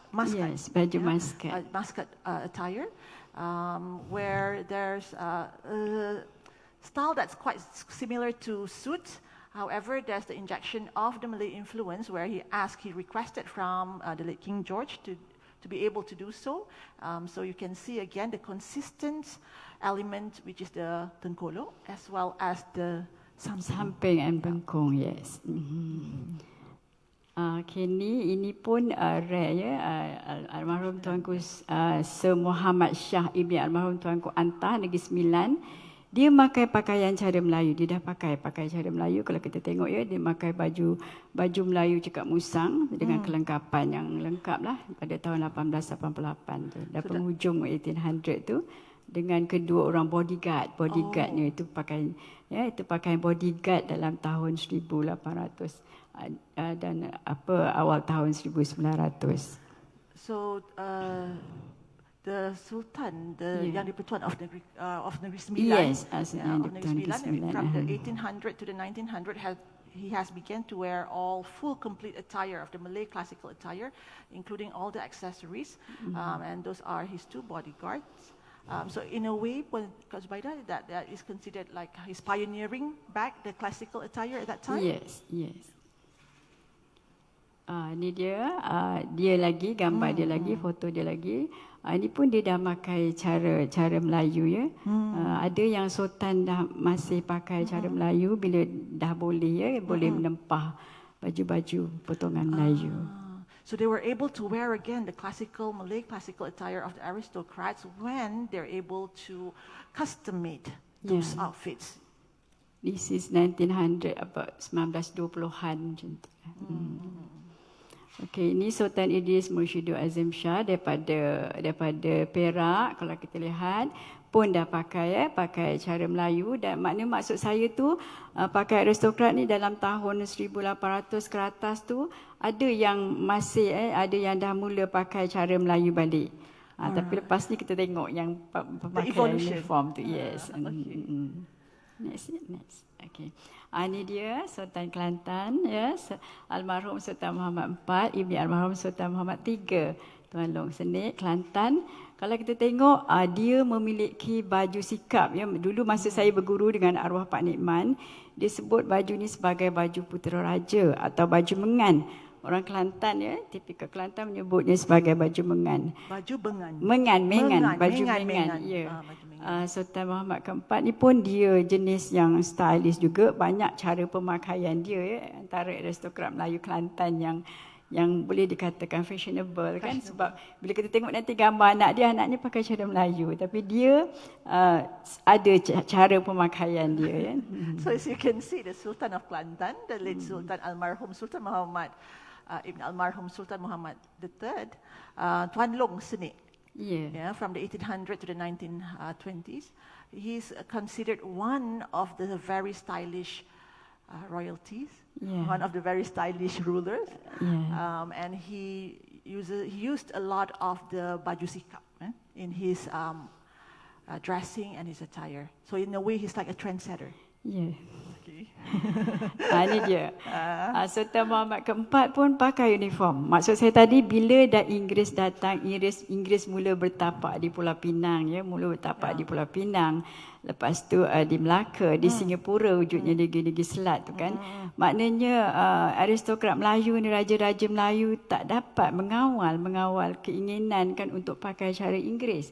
Bila mana kan mereka tengok resident British ketika itu dan penasihat-penasihat British ketika itu segak dengan pakai uniform. That's why bila kita study textile ni, bila zaman ni kita sebut uniforms. Maknanya kan aristokrat Melayu ni dah mula berminat memakai cara Inggeris, memakai uniform instead of pakai full suit pun, tapi yang paling digemari adalah memakai uniform. Ya, kalau kita tengok ni Sultan Muhammad keempat pun pakai uniform. It's full uniform yang mungkin ditempah daripada England ketika itu. Yeah. So the aristocrats or the royalties those days, they were very, very attracted to the uniform attires or apparels that was brought by the British during the occupation that began in Penang and all the states along the Melaka, as well as Penang, Melaka, and Singapura and other states of Tanah Melayu ketika itu. Ya, ini dia. Ini rujukan yang paling saya suka kan, ya. Kita lihat Sultan Muhammad keempat bersama Sultanah Zainab serta kerabat diraja memakai pakaian cara Inggeris. Ya, sangat cantik. Maksudnya kan anak-anaknya pun memakai uniform dan baginda sendiri pun memakai uniform. Kan dia kalau tengok, saya tak dapat pasti apa pakaian dipakai oleh Sultanah Zainab, tapi pastinya gaun. Ya, gaun labuh, ya. Dan memakai hat tu. With a hat, yeah. Sebenarnya bila Inggeris sampai dan pengaruh tu sampai kepada aristokrat Melayu, yang paling utama, ya, kalau kita lihat yang paling awal mengikuti pakai cara Inggeris ni ialah Sultan Abu Bakar Johor kan, dia yang mula-mula pakai uniform. Tapi istimewanya Sultan Abu Bakar ni di sebelah Johor, ya, bila dia memakai uniform ataupun dia pakai cara barat, dia tak tinggalkan kain samping. Sebab that's why kan maknanya memakai uniform, pakai kain samping, pakai songkok. So that's the maknanya the same concept. Yeah. Sayangnya lah, maknanya tiru pakai uniform tapi masih kekalkan image ataupun image Melayu, pakai Melayu. So the King of Johor those days, Sultan Abu Bakar Ibn Daing Ibrahim, also was attracted to the uniform style attire. However, he still maintained the Malay image, which is the samping, as well as the songkok, where he infused it with the uniform basically at the top. Ya, ini dia yang saya cakapkan tadi, makai uniforms tapi masih makai kain samping, dan songkok serta seluar, dia panggil seluar pantaloon. Ini cara pemakaian pemakaian Sultan Abu Bakar. Okey, ini dia Sultan Abdul Hamid Halim Shah sekali lagi pun memakai dia pakai, nanti kita akan tunjukkan cara pemakaian Sultan Abdul Hamid yang saya katakan tadi, dia memang juga fashionable, ya. Yang tadi kita tengok pakaian ketiga dia pergi pertabalan King George kelima kan. Ini dia antara salah satu lagi pakaiannya yang dia pakai oleh Sultan Abdul Hamid Halim Shah. pun nampak rare yang kita takkan jumpa pada hari ini kan. Kalau kita lihat cara pemakaiannya, juga kalau kita lihat pada headgear-nya yang dipakai, ada pengaruh Inggeris lah, Inggeris, tapi dia simpan, maknanya dia combine, asimilasi tu ada tapi disorokkanlah, tidak ketara. Right. So this is also one of the well-known and rare style attire by the Almarhum Sultan Abdul Hamid Halim Shah. Again, if you notice, there's also the samping and the songkok. However, the songkok is slightly unique, and there's also the infusion of the British influence. Yeah, next. Okay. Ini gambar foto Almarhum Sultan Alauddin Sulaiman Shah daripada Selangor. Kalau kita lihat, itu yang saya katakan, bila British ni datang kan, semua sultan-sultan raja-raja Melayu ni memang tertarik dengan pakaian cara dia. Kalau kita lihat yang dipakai oleh Sultan Alauddin ni lagi pula, memang betul-betul totally diikut style British kan. Tapi raja-raja British lah, kalau kita tengokkan cara headgear-nya dengan dia pakai mantle belakang tu kan, pakai kita sebut sebagai baju layang lah, tapi dia pakai mantle ikut cara Inggeris, totally cara Inggeris. Yeah. So that's also one of the heavy influence of the British. Ini Almarhum Sultan Abdullah daripada Perak dengan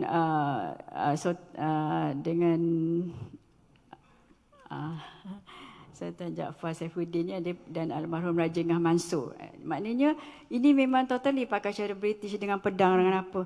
Maknanya kita rasa macam mereka mengalami satu karisma yang lain dengan, not to say that dia bukan suka sangat dengan Inggeris pun, tapi cara pakaian tu yang menarik mereka kan. Dan ialah Inggeris, kalau kita tengok pembesar Inggeris, Presiden Inggeris, Governor Inggeris ketika itu membeli jiwa mereka kan dengan cara yang dengan cara membagi gaji, bagi duit dan sebagainya. Maknanya dia orang devotekan diri mereka pakai totally uniform kalau kita lihat. So the British, they were very quite unique in the way they governed Malaysia when they occupied the land. They're very tolerable, and they would try to win the heart of our rulers by giving salaries, gifts. Basically, it's as if, in a way, there's autonomy, but you are actually occupied. So there's a high affinity for the British uniforms among the royals and aristocrats of the Malay world those days. Yet they still try to maintain the Malay image through the basic concept of the Malay attire. Again, the songkok, the samping. Ini Almarhum Sultan Zainal Abidin pun pakai cara British. Maknanya boleh dikatakan semua sultan-sultan ataupun raja-raja Melayu ketika itu merasa untuk pakai cara British. Kalau kita tengok ni Sultan Almarhum Sultan Zainal Abidin Terengganu. Ni daripada Perak, Almarhum Paduka Seri Sultan Idris Mursyidul pun pakai cara British, tapi tengok dia punya piasan kepalanya adalah daripada songkok yang digubah dan makai keras kerajaan. Okay. Ini yang daripada Perlis, Almarhum Said Alwi, Ibni Almarhum Said Safi Jamalullah, Sultan Perlis pun pakai cara British kalau kita lihat Kalau kita lihat totally cara British, pakai pedang British. Ketika itu segala tailoring kan memang dibuat di England, bukan dibuat di sini. Maknanya kita belum ada tukang-tukang lain, Cina ke sebagainya, tapi semua pakaian-pakaian itu ditempah di England. So all the tailoring were done in the UK, as the land at that time we did not possess experts in those fields, as well as because the pattern and the structure is of British origin. Okey, ni lagi satu, ni antara gambar yang tertua dirakamkan oleh juru foto daripada Eropah. Almarhum Temanggung Tun Dayang Ibrahim Johor kalau kita lihat pakaian dia pakai kot cara British, tapi macam tadilah macam Sultan Abu Bakar, tapi memakai samping dan memakai ikat kepala dan juga memakai seluar pantaloon. Maknanya di Johor ni, dan kita akan lihat lagi gambar-gambar selepas ini di mana di negeri lain pun raja-raja Melayu memakai kot tapi pakai kain samping, pakai seluar, dan ada yang pakai tengkolok dan songkok dan sebagainya. Maknanya masih adalah kita nak mempamerkan yang raja-raja Melayu tu, masih Melayunya masih ada gitu. So the preservation of the Malay identity and the Malay image is apparent in the attire of the aristocrats those days, though they wore the suit or the jacket outside, they still maintain the basic value of the Malay attire. Ini Sultan Idris Mushido tadi, maknanya di Johor pakai cara ni, di Perak pun kita lihat, dan selepas ni kita lihat ya, ni Tengku Kudin daripada Raja Mahathir daripada Selangor pun pakai cara ni. Maknanya kuat ni pengaruh British tu kan, cara pemakaian tu. Daripada uniforms tu mereka dah ringankan sikit, ada yang pakai cara ni pula kan. Pakai kot tu tapi pakai kain samping, pakai songkok, pakai seluar. Di ketika itu dipanggil seluar pantaloon ya, seluar rumi lah. Dalam istilah tekstil kita sebut seluar rumi selalunya kan. So in the textile world, those pants are known as rumi pants. Yeah. Okey, ni almarhum Tengku Kudin pun pakai cara begitu ya, cara Inggeris tadi, cara pengaruh Inggeris tadilah, pakai kot tapi pakai kain samping dan pakai seluar rumi. Ni lagi juga kerabat daripada Selangor pun pakai cara itulah. Ni antara aristokrat Melayu dari Selangor ya, pakai cara begitu, pakai tengkolok. Selepas maknanya lepas tahun macam 1920-an, 30-an tu, kita boleh lihat raja-raja Melayu ataupun awal 1900 tu dah mula pakai kembali pakai cara Melayu yang lengkap. Ya, maknanya bila kemasukan kain-kain mahal daripada luar negara tu memang banyak kan. Bila kita lihat ni almarhum Sultan Mahmud ibni almarhum Sultan Ahmad daripada Pahang kan, pakai baju Melayu selengkapnya. Inilah di antara gambaran pakaian aristokrat Melayu yang kita nampak satu evolusinya kan, daripada uniform beralih kepada pakai cara Melayu kan. Kalau kita lihat dia dah mula pakai cara Melayu, iaitu dengan tengkolok yang dilipat, diberi nama tengkolok Bugis tak balik. Kalau kita lihat ya, dia pakai kain ni kan daripada mungkin John punya pendapat lain, kain daripada ini disebut kain geriamut yang datangnya daripada Parsi ataupun daripada Timur Tengah kalau kita lihat dan kain samping yang dipakai tu kain tenun Bugis daripada Pahang. Oh, so the samping worn is from Pahang, originally from the Bugis influence. And in the early 1900s, we can see that the royalties, the aristocrats, began to return to the classical attire, the original classical attire of the Malay men. Next. Ini lagi, ini ialah Terengganu ya, almarhum Sultan Sulaiman Badu Alam Shah. Sultan Sulaiman pun ada cara berpakaiannya yang nampak eksklusif je. Dia dah mula pakai songket tenunan songket penuh daripada Terengganu, ya, songket lengkap yang mengandung 5 set songket lengkap, iaitu tengkolok, samping, bengkung, baju dan seluar. Kalau kita lihat di mana Sultan Sulaiman dah mula memakai tenunan songket tempatan, tenunan songket dari Terengganu yang memang sangat cantiklah ketika itu ya, telah ditenun. So this is a local woven songket from Terengganu, worn by the Sultan of Terengganu, and it is a full Malay attire, full classical Malay attire. Ini dia tadi kan, anak kepada almarhum Sultan Mat keempat. Kalau kita lihat kan, almarhum Sultan Ismail pun dah pakai cara Melayu ya. Dan ini adalah songket ya, songket tenunan daripada Kelantan. Iya, daripada Kelantan, potongan tradisi, baju Melayu cekap musang. Dan tengkoloknya pun kita lihat memang selengkapnya lah dipakai. This is the traditional baju Melayu cekap musang. If you see the earlier picture, that's a full complete attire. It's also it was using the woven fabric, the woven songket fabric from Kelantan, and you can see it's fully complete with the tengkolok as well.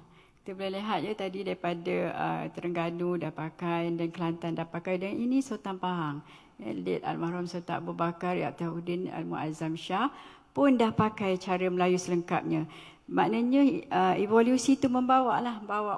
Kalau kita lihat kan bila dah adanya kegiatan tenun songket tu, raja-raja Melayu atau aristokrat Melayu dah mula pakai suit berlima yang selengkapnya sebagai pakaian istiadat. So during an official ceremony, our royalties and our aristocrats began to wear full classical Malay attire compared to the 1800, where there was British influence, but then they returned to the full Malay attire in the 1900s. Ini lagi almarhum Sultan Sri Abu Bakar. Kalau kita ini memang tipikal ataupun kita katakan koleksi. Kalau kita lihat daripada museum museum diraja di Pekan, memang kita lihat koleksi kerabat-kerabat diraja Pahang ni kebanyakannya adalah songket jalur berdiri yang kemungkinan ditenun di Terengganu atau di Kelantan. Jadi inilah maknanya satu identiti kerabat-kerabat diraja Pahang. Kalau kita lihat Sultan Abu Bakar dah mula pakai songket yang songket penuh lah seperti ini. Full woven songket. Yeah, full woven songket. Yeah. This is the identity of Pahang royalties attire. There's a full woven songket from Pahang. Yeah. Yeah. Next. Okey. Ini pun menarik kalau kita lihat almarhum Tuanku Abdul Rahman yang ditabalkan menjadi Duli Yang Maha Mulia Dipaduka Baginda Datuk Agong pertama. Ketika itu menjadi yang di Pertuan Besar Negeri Sembilan Kalau kita lihat baginda pun dah memakai songket.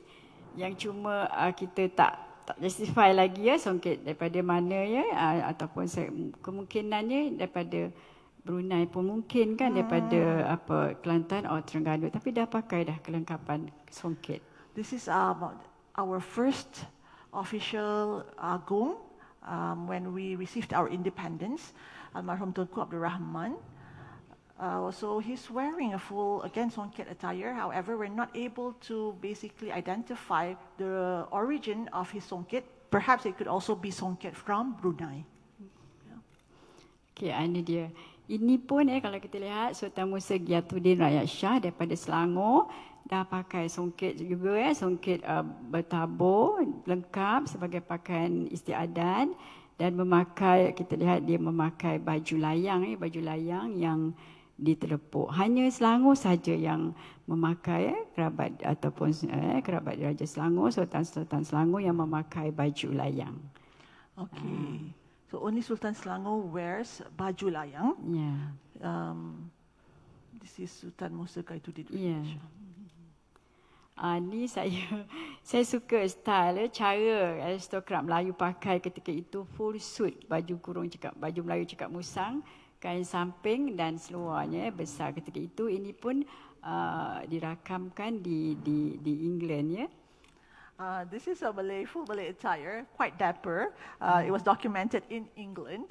It's a really authentic Malay outfit. Ini saya punya last slides. Apa yang saya nak tunjukkan di sini ialah apabila di hari kemerdekaan Hari Kemerdekaan Malaysia tahun 1957, bila Tuanku Abdul Rahman ketika itu semua raja-raja Melayu dah pakai cara Melayu, dah pakai full songket yang macam kita tunjukkan tadi. Semua raja-raja Melayu dah pakai songket selengkapnya kerana dah ada kita rasa tenunan songket back kan dah sejak tahun 45 tu dah rasa dah kegiatan tenunan songket tu. Semua raja-raja Melayu dah mula pakai songket sebagai pakaian istiadat. Tetapi di hari kemerdekaan tu kita rasa macam pelik sikit. Apa dia yang Tengku Abdul Rahman pakai? Kalau kita lihat kan Tengku pakai waistcoat, seperti waistcoat dia pakai. Dia pakai seluar rumi, seluar moden kan, dan dia pakai kain samping. Dia pakai kain samping, dia pakai tengkolok. Kalau kita lihat kan maknanya macam Tengku tu masih ada satu kombinasi antara British dan Melayu ketika itu. Memang sangat unik pakaian Tengku Abdul Rahman ketika itu. So this is what Tunku Abdul Rahman, our first Prime Minister, wore when we received our independence during the declaration. There's also a combination of like a waistcoat, the pants, yet the tengkolok remains. Ya, Tengku jugalah aristokrat Melayu di antara aristokrat Melayu yang maka cara yang luar biasa ya pada hari kemerdekaan. Kenapa dia tak pakai cara-cara Melayu seperti raja-raja Melayu lain pun kita tak tahu, hanya Tuan Tengku Abdul Rahman yang tahu. Yeah. This is uniquely his style. Yes, his It's style. uniquely the style of Tunku Abdul Rahman. He's one of the well-known aristocrats, of course. Yeah. Okey, itu saja sekian ya persembahan slide saya. Lepas ni kita akan lihat ya yang di mana saya akan peragakan 6 jenis pakaian yang bukan ilusi ya, tapi adalah pakaian yang yang dirakamkan oleh jurufoto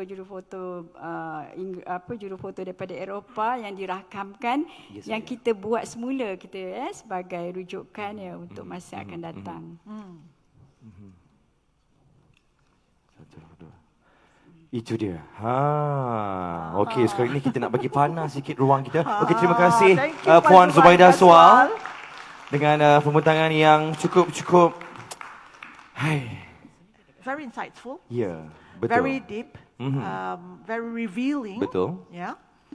It's a great discovery, I think, for a lot of Betul. people. For you? Betul, Katie. Dan semestinya saya merasa cukup bangga dan bertuah kerana Arja, saya bawakan satu persalinan khas untuk awak. Dan bukan untuk Katie, dia kata. Yes, exactly.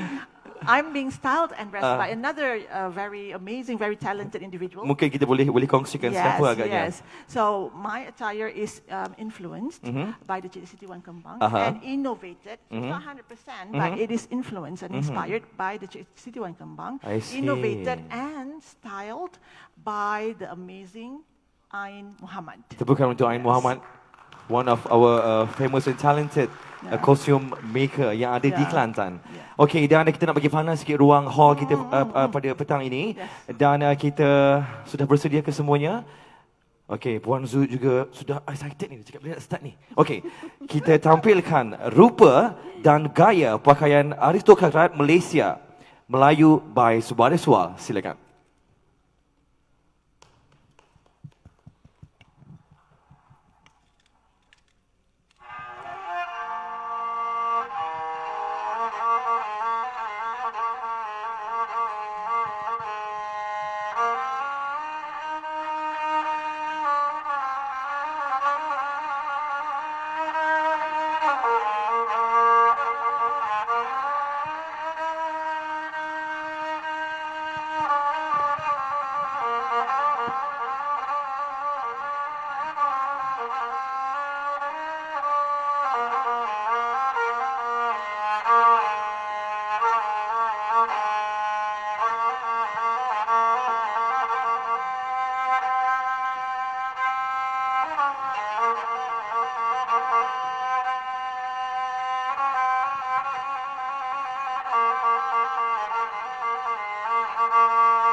Saya membuat peragaan di mana modelnya semua laki-laki.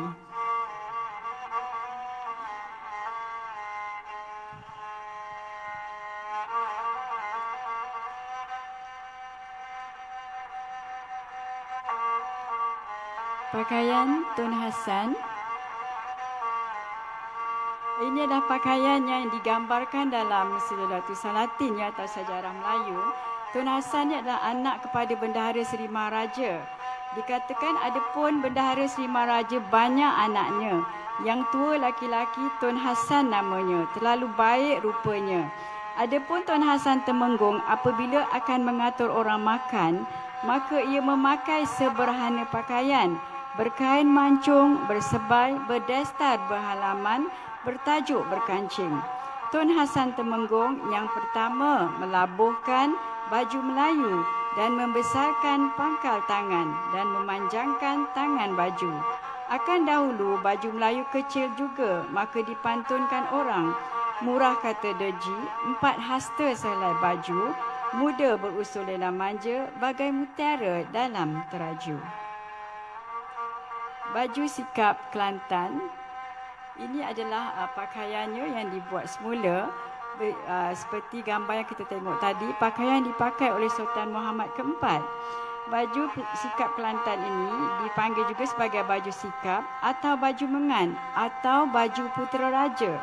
yang dipakai oleh almarhum Tengku Senik bin Tengku Kundur Sultan Mahmud keempat dalam tahun 1899 yang memerintah hingga tahun 1920.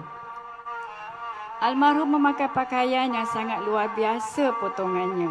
Orang Kelantan dulu-dulu menyebutnya sebagai baju mengan atau baju putera raja. Berupa jaket pendek berbutang satu. Seluar dari kain corak berjalur, melintang dan baginda mengenakan kain samping sarung panjang, juga corak melintang seperti memakai bengkung di dalam sebenarnya untuk menyorokkan keris yang disandang. Baju sikap maskat. Ini dia yang saya tunjukkan tadi, pakaian yang dipakai oleh almarhum Sultan Abdul Hamid Halim Shah daripada Kedah, satu rekaan yang sangat luar biasa juga.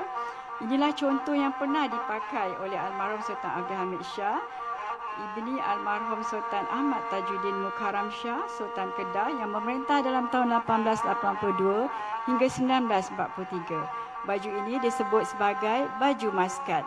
Saya bernasib baik ketika saya di Museum Negara, kami memperolehi koleksi daripada Kedah yang dibuat yang dipakai oleh almarhum Sultan Abdul Hamid Halim Shah dan dipamerkan di Museum Negara. Ketika itulah saya dapat untuk membuat semula reproduce pakaian potongan pakaian yang dipakai oleh baginda pada suatu masa dahulu. Bajunya pelik, dibuat daripada kain broket, sedondon daripada broket baju. Dia ada vest di dalam tu, vest sebenarnya, dan kain samping serta seluarnya sedondon daripada kain broket.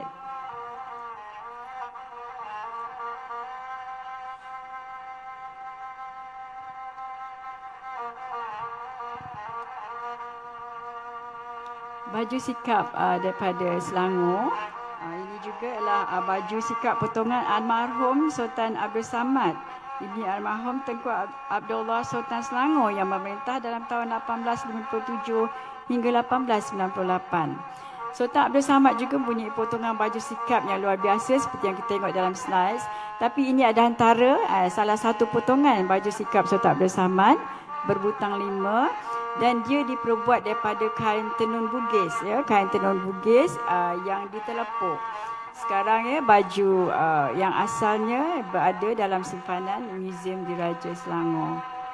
Juga kalau kita lihat kelengkapan pakaian tu masih ada dalam tahun 1800 hingga ke hujung tu kelengkapan pakaian tu masih lengkap. Masa ni raja-raja Melayu atau aristokrat Melayu belum sangat, memang belum langsung ketika itu British belum datang kan, jadi masih mengekalkan pakaian-pakaian cara Melayu seperti ini. Baju sikap Kedah ini juga baju sikap potongan Kedah kalau kita lihat. Sedondon ini pun kalau kita lihat Sultan Abdul Hamid Halim Shah dari koleksi baginda. Juga bajunya dibuat daripada kain tenun yang ditelepuk juga. Di Kedah pun kita jumpa baju sikap yang ditelepuk. Dipakai selengkapnya, mengandungi baju, seluar, kain samping, bengkung dan tengkolok. Tapi ketika itu kalau kita lihat Sultan Abdul Hamid Halim Shah tidak memakai tengkolok yang nyata tetapi memakai bulang yang dilipat sendiri. Kalau kita lihat kehebatan raja-raja Melayu dulu memakai tengkolok selalunya dibuat sendiri seperti almarhum Sultan Idris Shah daripada Perak memang dia mahir dalam mengikat tengkoloknya sendiri.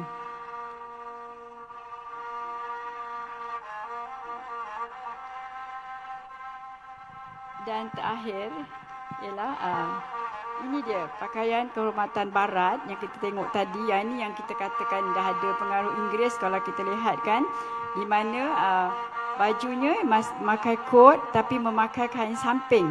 Kain samping memakai songkok dan seluarnya adalah seluar pantaloon ataupun seluar rumi. Kalau kita lihat bukan raja-raja Melayu daripada Johor saja, tapi daripada keseluruhan negeri-negeri di tanah Melayu pada ketika itu memakai serupa ini. Maknanya lebih ringkas daripada uniform. Dari uniform tu dia ditransfer menjadi pakaian yang lebih ringkas, iaitu masih ada mengandungi cara-cara pakai cara Melayu, iaitu baju, masih ada baju, ada kain samping dan memakai songkok. Sebenarnya kan pada ketika itu pakaian seperti ini dipakai oleh raja-raja Melayu ketika menghadiri majlis ataupun parti yang diorganize oleh residen ataupun penasihat Inggeris, ya, memakai pakaian seperti ini kerana tak nak pakai full suit, tak nak pakai full suit, nampak sangat itu British kan. Jadi mereka pakai pakaian kehormatan barat ni. Ketika itu kan nak tiru untuk pakai kod ni bukannya senang sebab hanya tukang-tukang jahit Cina yang mahir saja yang boleh memotong kod pada waktu itu. Itu pun tukang-tukang jahit Cina ni kena berkawan baik dengan residen British, dengan penasihat British ni sebab nak tiru macam mana potongan kod. Sebab dia katakan kod British ketika itu, kod orang Inggeris ketika itu berubah-ubah fashionnya. Jadi maknanya tukang jahit yang mahir memotongnya hanyalah tukang jahit berbangsa Cina pada ketika itu untuk memotong kod dan dipakai oleh raja-raja Melayu di tanah Melayu pada ketika itu. These attires were officially worn during meetings and parties while attending the parties held by the British residents. And the ones, especially with the suits, can only be done by tailors, Chinese tailors.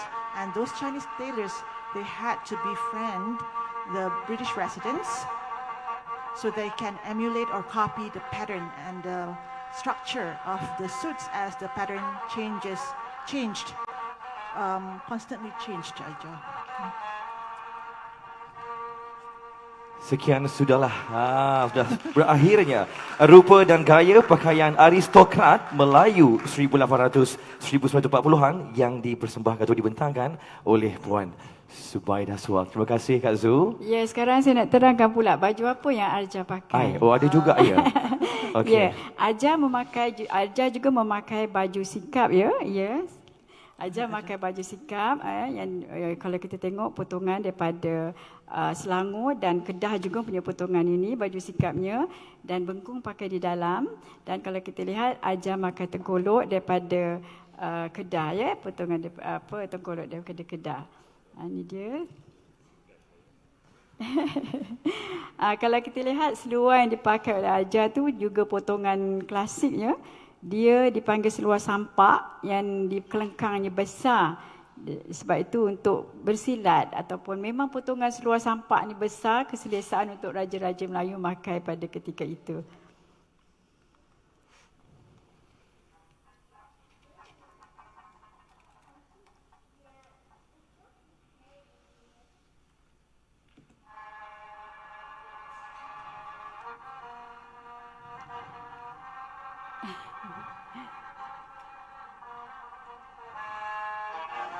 Okay, thank you very much, Puan Zubaidah Swal. That was a lovely, insightful and wonderful presentations, a discovery, and definitely a golden knowledge that we all should gather and learn. So, Puan Zubaidah Swal, please remain in front. And now, we would like to invite Mr. John Ang to the front. Ladies and gentlemen, right now.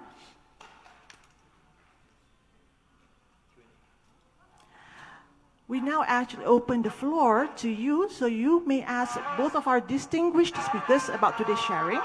Betul. Yeah, for Mr. John Ang, you can ask the questions in Malay and I'll translate for him in English. Betul. So go ahead. Yeah. Anyway, thank you, model. terima kasih pelawak-pelawak kita. Terus ke sebelah kanan. Ya. Dan pelawak-pelawak ini diwakili oleh anak-anak yang cukup hebat, laki-laki yang cukup tampan dari Persatuan Pecinta Busana Tradisional Kelantan. Bukan untuk model-model kita pada hari ini. Dan kita sudah pun tiba untuk sesi Q&A session. Dan pastinya ada beberapa soalan yang dah pun disediakan. Jadi maksudnya daripada penonton-penonton yang hadir, tentang persoalan-persoalan yang akan diajukan kepada dua panel kita pada hari ini. Jadi kita jemput John Ang dan juga Kak Zubaidah Swal untuk berada di atas pentas. Untuk kita also have questions from our online viewers. Iya, betul. So betul. We receive quite a lot as well. Betul. John Ang, is it ready? Silakan John Ang dan juga Kak Zubaidah Swal. Terima kasih Damak dengan alunan rebab yang cukup it's beautiful. sangat-sangat indah sebenarnya. Okey, tepukan untuk Damak pemain rebab yang kita bawakan khas dari Jabatan Kebudayaan dan Kesenian Negara. Cik Rosnan izinkan ya, saya pinjam. Terima kasih Cik Nan. Okey, seterusnya. So now we Yeah. open the floor to questions. Betul. You may ask again both of our distinguished speakers. And we have mic on that side. We also Betul. have one mic on that side. Yeah. So we open the floor first to our guests here, and then we will look into our online questions. Betul. The questions we received from our online Betul. viewers. Betul. Sekiranya ada soalan-soalan yang ingin diajukan, dua mic pun sudah disediakan di sebelah kanan dan kiri. Jadi anda dijemput untuk membacakan soalan yang ingin diajukan kepada kedua panel yang kita bawakan dari Kuala Lumpur hari ini. Silakan. Can we have the mic for our distinguished speakers as well? Yes, betul.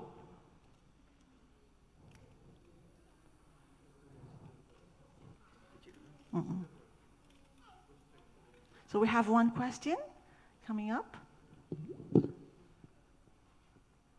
Oh, no, not yet. Oh, yes, there is.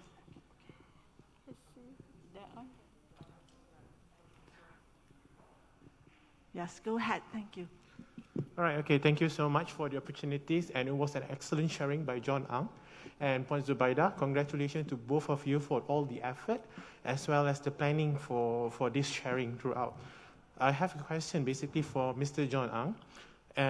I see how cosmopolitan it is, the Malay, interacting with the rest of the Malay world. So it wasn't, focused only, because nowadays people wanted to have their nationalistic approach. You know, they will say, this is particularly my region, and I'm not communicating with the rest of them. So what you just prevailed just now is that how complex we are as a Malay community. And from here, we can see how textile actually communicate with the rest, and actually a hard evidence prevailing that how complex the Malay society are.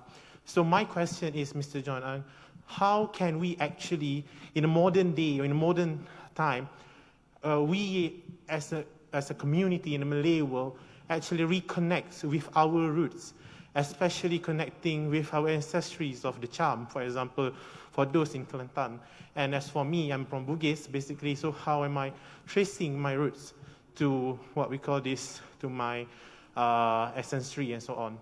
For Kak Zubaida, basically I have one question for you. It's really beautiful that how you actually connect the, what we call this, the design and the Malay styles of what we call these uniforms, just now be mentioned. So one of the things that I would like your clarification, is there any influence of the Ottoman Empire, basically, in Malay uniform? Because basically those are being shown are British. Are you found throughout, did you find any forms of Ottoman Empire uniforms being integrated into the Malay costume or the aristocrat? Okay, that's my question to you. Thank you so much, Mr. John Ang and Puan Zubaida. So we start with John first. It's very interesting that Cairo will ask this question. My answer is very simple. Travel, right? When you travel, you discover a lot of things you didn't know, especially if you are Malay, you travel in Dunia Melayu, and you make discoveries of your own culture. And travel will connect people. So when I first met Cairo, I asked him where he's from. And he said he's from Batu Pahat. And I said, oh, Batu Pahat, is that near Muar? He said, yes. I said, then you must be Bugis. He said, tak tahu. I'm not sure if I'm Bugis. So I said, go home and ask your father. He called me in the evening and said, yes, I'm Bugis. And my father said, we're from Makassar. So I said, you see? So now he said, where's Makassar? I said, are you interested to travel with me to Makassar?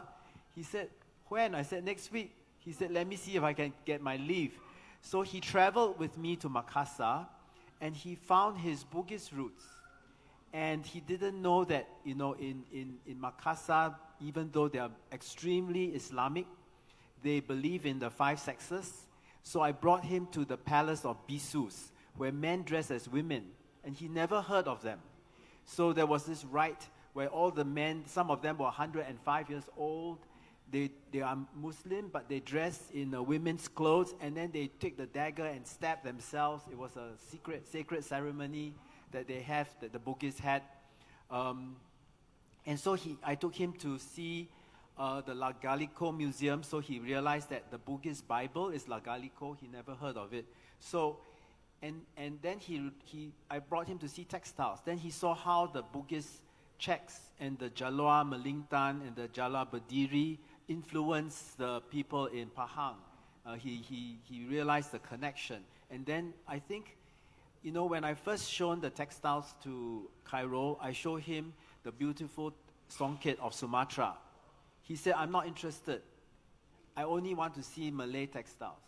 But now he's buying all the books on the textiles of the rest of Malaysia. He's getting interested because from understanding all the different textiles, he knows, he's very proud that Terengganu and Kelantan produces some of the best because he's compared.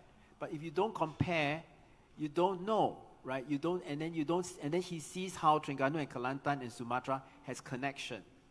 So finally, I want to answer your question with one last story. When I went to Banjarmasin, which is also Melayu, I noticed that they have the tabir hati, which is the cloth hanging at the back of the pelamin. And all the tabir hati has a big pineapple flower. So I said, what is the symbol of the flower? They said, it's for the wedding. I said, because I noticed in Terengganu and Kelantan, for their kelingkam shawls, they have pineapples on the corner. And even in Riau, all the curtains for the weddings have pineapple. But when I asked in Riau and in Terengganu and Kelantan, I said, ini corak, what's the meaning? They said, tidak tahu. They forgot.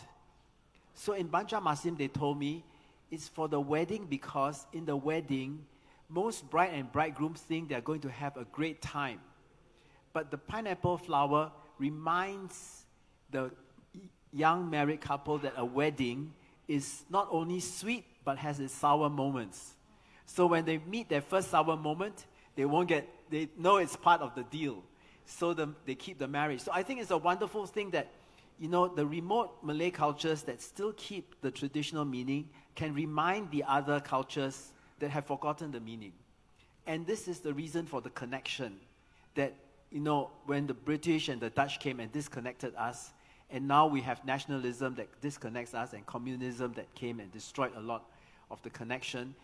I think through textiles and through culture, through music, through food, like we're going to have, and through performances, the Mat Yong, we can reconnect, right? Because, when I went to Naratiwat in Thailand and I saw the Mat Yong and Menorah, and I said, oh my God, I think I'm in Kelantan. When I went to Chao Dak in Vietnam, I thought I was in Kelantan. But people in Kelantan don't know. So if they know, there's this new brotherly love that can be shared. So I hope that answers your question. Thank you. Thank you, John. Kak Zubaida. Terima kasih, Carol. Carol ni is a clever boy. Very clever. Dia researcher muda yang sedang bergiat sekarang ni di negara kita. Apa yang saya suka di sini, Carol, maknanya saya katakan tadi pakaian uniforms tu pengaruh daripada British, daripada resident dan penasihat dari British. Kerana hanya selepas British datang, not to say menjajahlah Pulau Pinang kan, Kedah kan, kita dah mula lihat. Dan bila dia pergi ke negeri Selat, dia pergi ke Melaka, pergi ke Singapura, lepas tu dia pergi ke Pahang, merata-rata ke Negeri Sembilan dan lain-lain kan, di Selangor. Kita mula melihat yang aristokrat Melayu ataupun raja-raja Melayu itu mula pakai uniform. Itu yang saya kuat mengatakan memang pengaruh British. Kalau kita lihat memang cara macam mana J.W. Birch kan dengan Raja Abdullah macam mana kan, dan Sydenham dengan macam mana cara dia tu yang orang raja-raja Melayu ni sangat attached, sangat tertarik dengan cara pakaian mereka kan. Tapi itulah mungkin kalau Khairul ada satu evidence ataupun your reading daripada Ottoman, mungkin kita boleh share selepas ini. Terima kasih. Terima kasih Kak Zu untuk jawapan yang cukup indah. Okey, dan soalan yang seterusnya ini kita dapat daripada online. Pastinya soalan ini untuk Kak Zu. Okey. Adakah baju-baju tradisional yang telah diubah potongannya masih boleh dipanggil dengan nama asalnya? Contohnya, baju Melayu lelaki yang disempitkan tanpa kekek pesak dan sebagainya. Silakan, Kak Zul. Itu yang sebenarnya jadi satu isu hangat sekarang ni. Adakah patut baju Melayu yang telah diubah suai, maksudnya dimodernkan oleh pereka-pereka fashion sekarang ni, tanpa kekek, tanpa pesak tu dan sempit, masih boleh dipanggil sebagai baju Melayu? Itu yang kita, pada pendapat saya lah, saya ni tak menolak kreativiti kan, tapi pendapat saya tak setujulah. Mungkin kita boleh sebutkan dia sebagai baju Melayu potongan moden atau sebagainya. Sebab kalau kita tengokkan sifat baju-baju Melayu sendiri, bila dia sebut sebagai baju Melayu, dia mesti ada kekek, dia ada pesak. Itu sifatnya, dan sifatnya longgar. Tidak sempit seperti kata Pak Tenas, seperti sarung nangka kan. Jadi dia tak sempit. Jadi itu yang kita masih mahu mengekalkan sifat baju Melayu yang asal. Dan juga soalan yang kedua, kenapa pada suatu ketika aristokrat Melayu sangat menggemari uniforms? Soalannya. Itu berbalik tadi soalan Khairul lah. Maknanya suka kerana uniform ni nampak karisma, nampak style kan, nampak macam kalau kita cakap lah, bila dia pakai cara Melayu tu mungkin nampak serba-serbi, maknanya tidak tidak smart kan. Jadi itu sebab bila ditukar selain daripada uniform, dia pakai kehormatan barat tadi, mereka mula merasakan diri mereka seperti gentleman, kata dia kan, bila dia walaupun pakai coat tapi pakai kain samping, pakai seluar. Karisma itu. Karisma tu ada. Betul. Terima kasih Kak Zul. Silakan KD. Okay. So here's a question from online as well. So this one is for Mr. John Ang. Now, which Kelantan textile relates closest to Champa textile? Tekstil Kelantan yang mana satu yang berkait paling rapat dengan tekstil Champa? I repeat, which Kelantan textile relates closest to Champa textile? Mr. John Ang? There are two. One in the past is the Kain Lima. In Cambodia, they call it a ho. Ho. Yeah, the Chams call it ho, and in Vietnam, they call it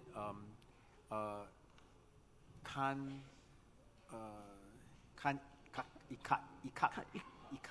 ikat. So the Chams speak different language in Cambodia and Vietnam, and it's the influence was very great in the early period. But now, in the present period, is the ikat loseng. Ikat loseng. Yes, when we went to the Cham village in Cambodia, we saw them still weaving the ikat loseng that the people in Kelantan still use. So that's the two, yeah. Jadi warga Kelantan masih menggunakan ikat loseng yang berkait rapat dengan Champa, ya. Dan itu yang wujudnya waktu sekarang. And for those who want to see in person the real ikat loseng, I have the Champa ones and the Malay ones, Kelantan ones over there. You can compare can see directly. Unfortunately, most of the Champa ones are not so old because during the war all was destroyed. The story is like this: during the Khmer Rouge, the Pol Pot hated the Chams because they didn't eat pork. He wanted everyone to be uniform, so he forced the Chams to eat pork. And when they refused, he covered their heads with plastic bags and suffocated them. And then he decided to eliminate all the Chams. So when the Cham villagers knew that the Pol Pot army was coming, they would take the kain and put them in jars and bury it and pretend that they are not Chams. Because the kain identifies them as Cham, right? So when they bury it, so usually the whole village is killed, but the survivors, they recall, after many years after the war, they recall that there is a jar, and if they are lucky, the things in the jar are still dry. So they take it out and they sell it to the Thai market that pays a high price for it. That's how they have to swim across the river, and then they sell their textiles. So that's how I managed to get some of them. Otherwise, most of the Cham textiles have disappeared from the surface of this earth. Jadi koleksi yang ada pada John adalah koleksi yang unik dan rare, dan bagaimana John memperolehi juga adalah kerana pada waktu itu banyak kain tersebut telah ditanam untuk mengelakkan dibunuh, kerana kain tersebut adalah identiti orang Champa, dan Pol Pot memang mahu menghapuskan kaum Champa kerana keengganan mereka memakan daging babi. Ya, jadi kain tersebut merupakan identiti utama bagi kaum Champa dan bagaimana mereka selamat apabila mereka menyorokkan atau menanam kain tersebut. Betul, Kiri. Dan rasanya untuk sesi soal jawab kita sudah terjawab. Dan terima kasih untuk soalan-soalan dan jawapan-jawapan yang sangat bagi saya is brilliant. Okay, dan permintaan John Ang, we bring back that 3 female models dan kita bawakan 3 wanita yang berbusana untuk berjalan untuk tatapan anda. Okay, but just here on Yeah. the other. Okay, Yeah, I maybe. can explain the difference. Yeah, here. so maybe we can have 3 model wanita tadi, silakan. Ya, tak apa, kita terus di depan pentas, tak ada masalah. Silakan. So the first lady here is from Champa. Okay, orang Champa. You can see that she's wearing a pelangi. They call it kan but. And the ikat she wear has the green color I was telling you about. Can you notice the dark green that they successfully used? And she has a sapu tangan also done with ikat. And in Champa they also wear the doko. Okay. And this usually is a black silk baju kurung, and the black silk comes from China.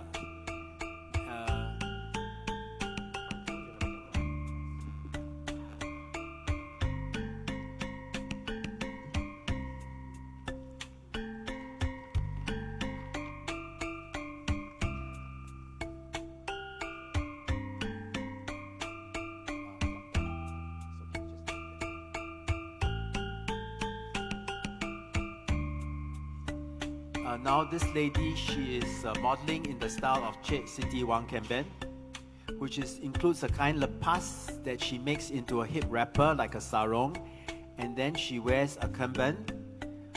It's done in the bright green Kelantan style, and the bright purple shawl on top her tudung or selendang is also done in lima, and she wears a doko and a pending to go with it.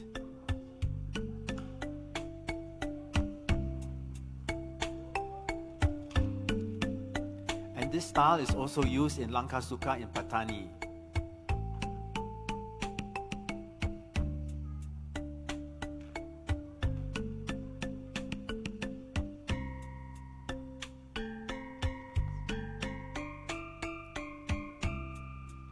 And the third lady is wearing a semi-informal style. This is all the typical pelangi of Langkah Suka, and including Kelantan. If you go to Singgora or Songkla, or if you go to Ligor, the Malay people there are still using this type of pelangi. You can still find it. They use a special crepe silk from China for the head shawls. When you touch the silk, it's like a very thin crepe, and they do their tie-dye pelangi with it. Usually there are 3 pieces, but this is very unusual because the sarong stretches from the top all the way to the bottom. And in the old days, they didn't have the top, just the sarong. So this is the style of Kelantan and Langkah Suka.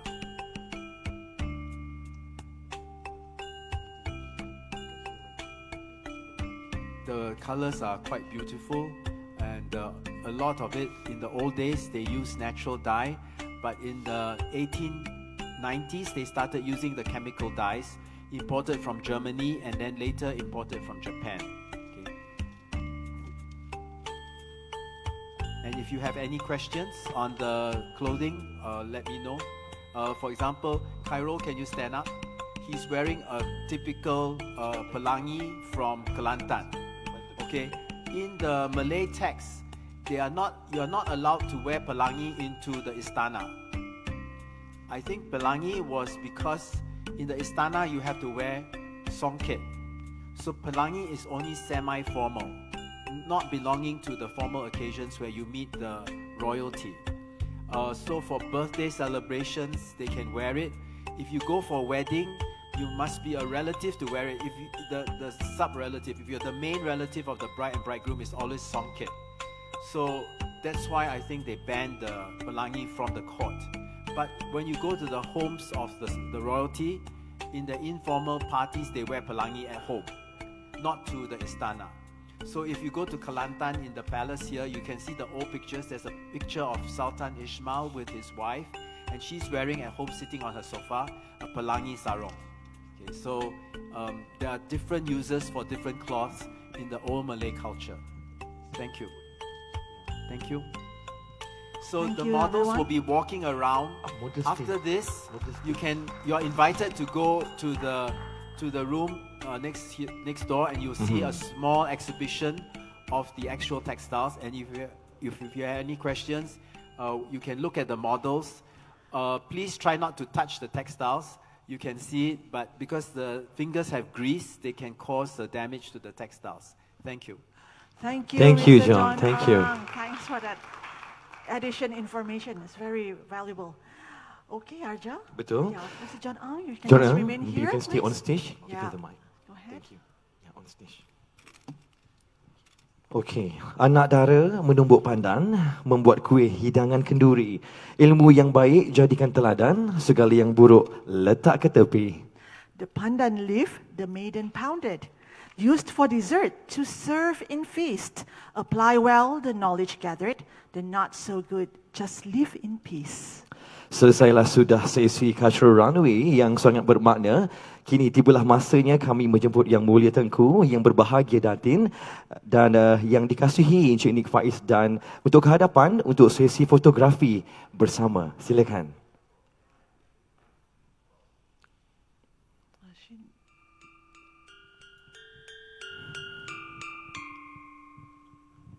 Dan kita bawakan ke-9 model-model kita untuk bersama-sama mengambil gambar. Silakan. Welcome back to the stage, all models, and welcome back our honorable guests.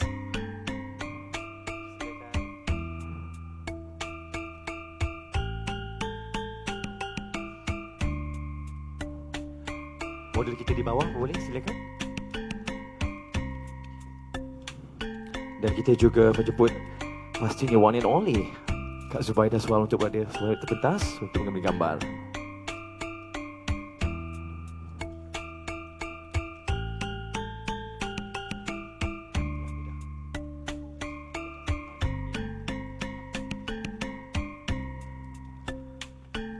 Ya, dan mungkin di tengahnya kita boleh buka ruang sikit sebab kita tak nampak itu dia. Kita buka ruang sikit tengah. Aha.